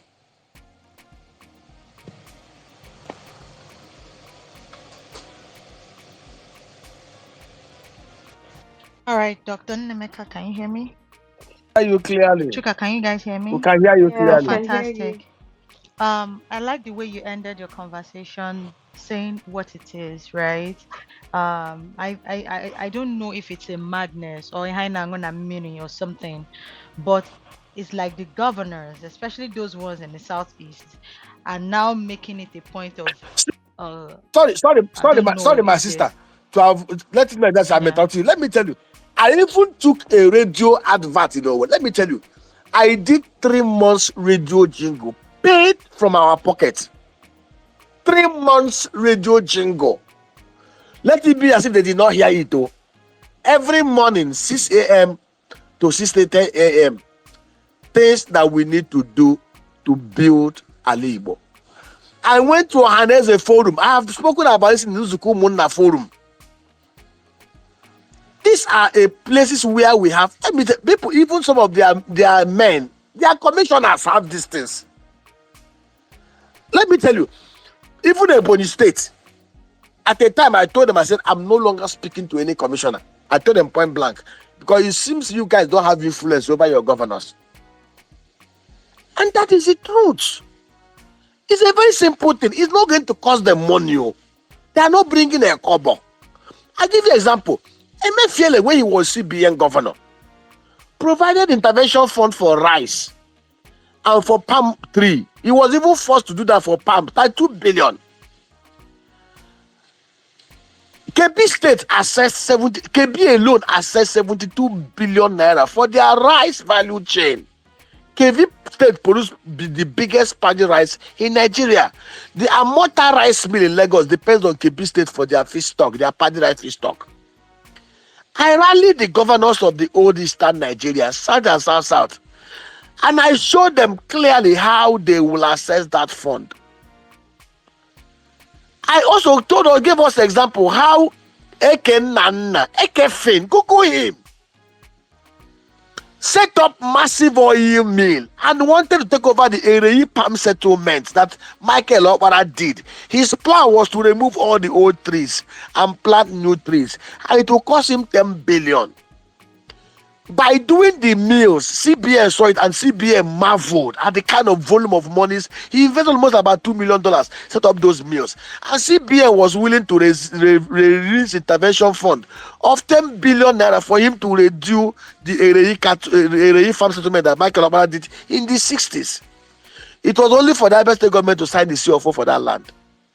They wanted to use it to negotiate for him to begin to share money that is not his own money. How can a man borrow 10 billion and give somebody 2 billion? For what? And the guy is not begging for food. The guy is a shipping magnate. The guy is a multi-billionaire. The guy walked away. That's the PDP government. If they had supported him and given him CFO, by today, that's a settlement would have been working. 4,000 people would have been employed there. Even if he decided to sell the fresh fruit bunch alone, 300,000 times 4,000 hectares. Press your calculator. Are we cost? How about? I completely agree, Dr. Nemeka. It's a major source of concern, and all the projects had involved in it's just deliberate to just have a lot of white elephant projects left, right, and center, abandoned buildings. Boblam Nagafe, some villages, including that of my dad, my mother's own too, Gamsin and Umerenem. You will see uncompleted hospital buildings, uncompleted this building, uncompleted that building. It's just like, why don't you guys come up with sustainable projects? And these are the issues. You understand? Fantastic projects.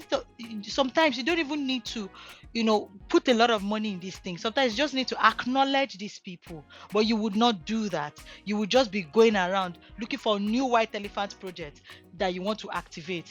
That's how one of the governors in the east got a Vienna, got signed a K9 training unit. I didn't have on Waki. But anyways, it is what it is. It has come to this point, and would like to thank you once more, Dr. Nemeka, for agreeing to come this weekend and also promising to be available next weekend. So more Bruna onwere ajụjụ chọrọ ịjụ maọbụ o nweghị na-eche ka ị gaa jụgodo ajụjụ ịbata gaa jụgharịa Dr. Nemeka jikere bata next week. I know here. You understand? Dr. Nemeka promised that he will be here again. I think by next week, he got focusing on implementation of these things. Those that want to work with Dr. Nemeka, with the Bairo, definitely working with Dr. Nemeka if you can and when you can. Now, moving from consumption to production, news. It is here to stay.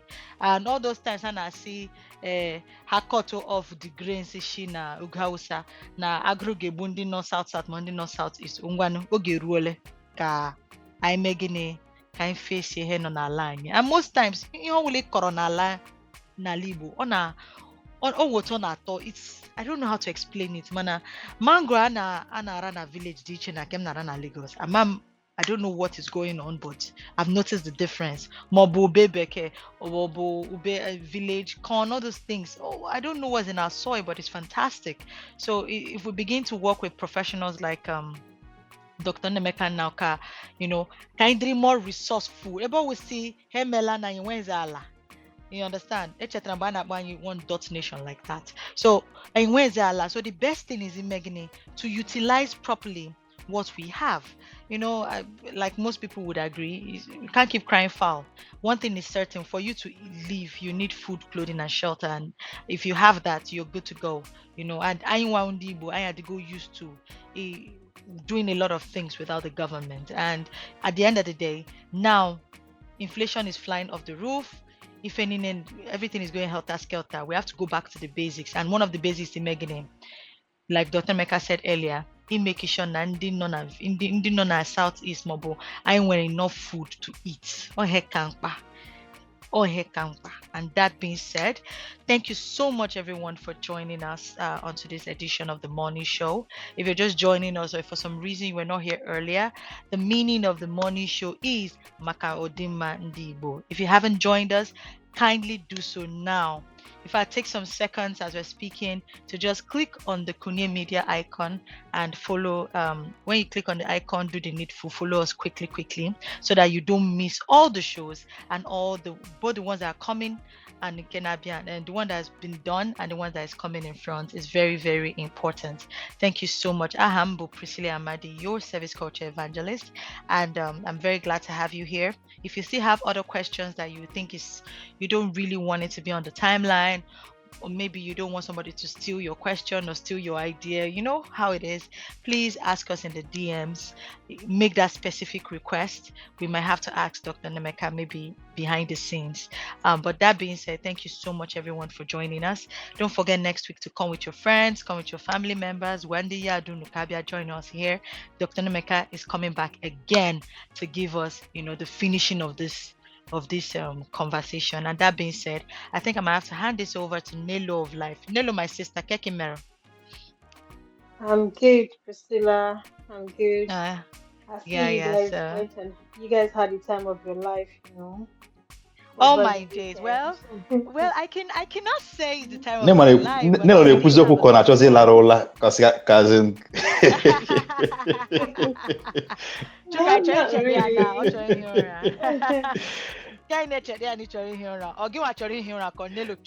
No, she's waking up wine. So when she's sounding like this, man, all the kuni again. But let's just have you okay. Yeah. All right. Thank you so much, Priscilla. Brilliant submission as usual.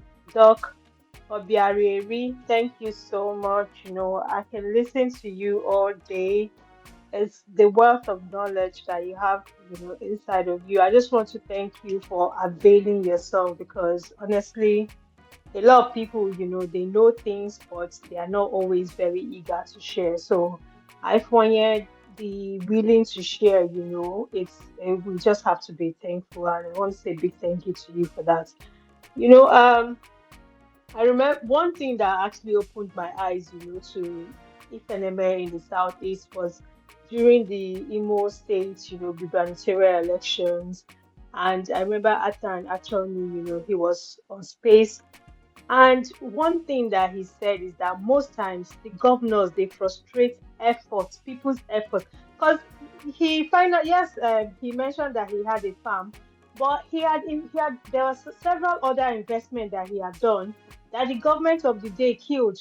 So for him to have his farm, he had to go back to his village, according to him, to somewhere where he knows that, no matter what, the government cannot interfere in it. So there's also that part of, I don't know, governments, they always feel threatened. Maybe how they feel that if you come and make so much money, or you employ so much people, you can now become very influential, that you're going to affect their bid or something like that. So they come against you.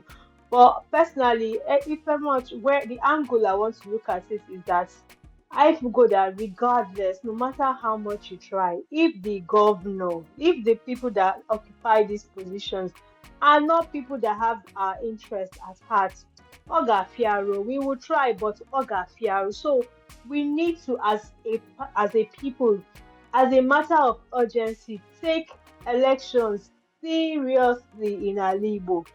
As in, like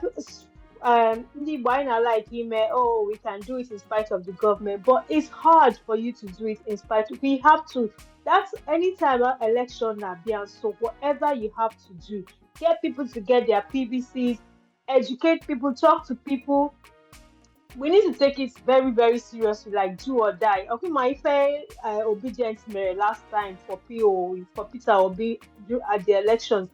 I need you replicate that same kind of frenzy back home in our own place.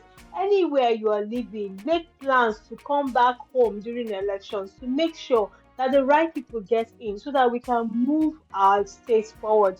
We need to stop holding our hands and just allowing things happen, because at the end of the day, it's affecting us when all these charlatans get into power and all they care about is how they can move money for themselves and enrich themselves. They don't care about the development of the region. So I just want to hammer on that part. We must, as a matter of urgency, take elections very, very seriously in Igbo and make plans wherever you are, so that during that election time, you get people to, get their PVCs, you get people interested in elections, and you make yourself available as well. Buy your tickets.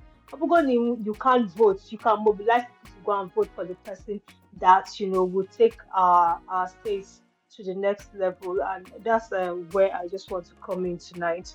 Thank you so much to everyone that has contributed, to everyone listening, and every other person. Yeah, thank you guys so much for coming.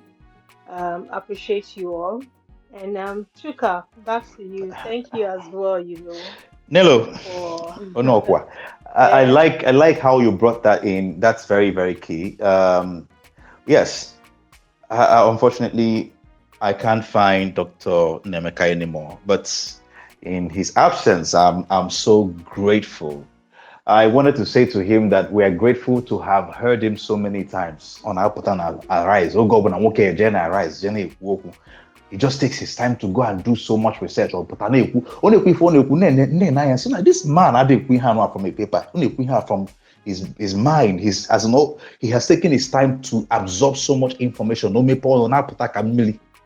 That is amazing. I find it so amazing. And people who have that level of knowledge and technical know-how, they make so much money having people pay them to speak. Yet this man avails himself to be able to help by just providing information. It's a privilege to have him here. It's an honor to have had him here. And thank God that he has agreed to come again next Saturday. So next Saturday, we will zero in on ranching, on diary, even in the basalo is one man. And it could be fun and because we spend so much money on meat. You heard him say that. I didn't very, very well. So we might as well also produce it. Mind you, we find out that means that I actually gave it before. We can take it to a different level. The same way I say trading, we can take it to a different level. The idea is that one day we can feed Nigeria. That's what he said here. We have the capacity, the mental capacity. I'm William. And this brings us to the end of this conversation. It's been very insightful. It's been very rich. I am so blessed. But I wait to Ujulumafo, and I'm sure Ujulunyo here. Biko Gwandini Nema, considering Ego, they find a web and I name every Saturday, 8 p.m. West African time, so that we can always have more people come in. Yeah, so have your bag Genti. Then sometimes I remember when the guests will just go into a conversation and just break it into details, into all kinds of nitty-gritties. Because the idea is for us to find a way to change the situation, rescue our land from Ndiaburu and Ndocho, Gianaka. The fact that this man could live and one with them, as long as we are not moving forward in this country, all of us illiterate. What he's trying to say is simple.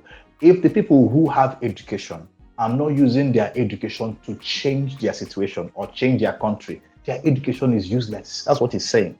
So to Anumaira, the more we gather, the more we have that critical mass. If we cannot change our region with all the exposure in Nigeria, then no. So, but I give me where.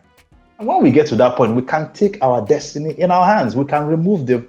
Anybody named money for them, it just takes us coming together. It just takes us finding a way to build that collective Igbo spirit, that collective strength. I get you when power choose what happens. We can't be waiting for elders anymore. I'm not against anybody. I'm not against any group, but we cannot wait for anybody anymore. We need to begin to look seriously into good governance. Just the same way we're talking about economy now. They are brothers and sisters, or they are twin. One without the other will not go so far. But we can also do so much while we are working on that. I know if I do about about today. So thank you so much. Everybody who came on this space, thank you for listening. Everybody who asked questions, thank you for your relevant questions. They were really rich.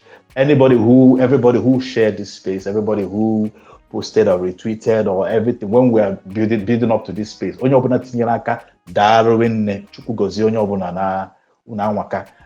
be doing this every Saturday. It doesn't stop now. It doesn't stop anytime soon because we have a lot to cover.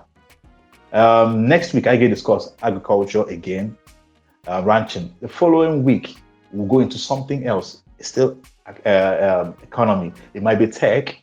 It might be something different from that. But we are on a series now on economy. And when you're in those series. After that, I'm going into some other things that we will announce soon. On our Facebook, you can follow us on Kune Media Official. On YouTube, we always post a reproduced version of this, the complete one. When we can watch again, or you can share it with people that are not on Twitter, so they can also join you and hear what we're discussing.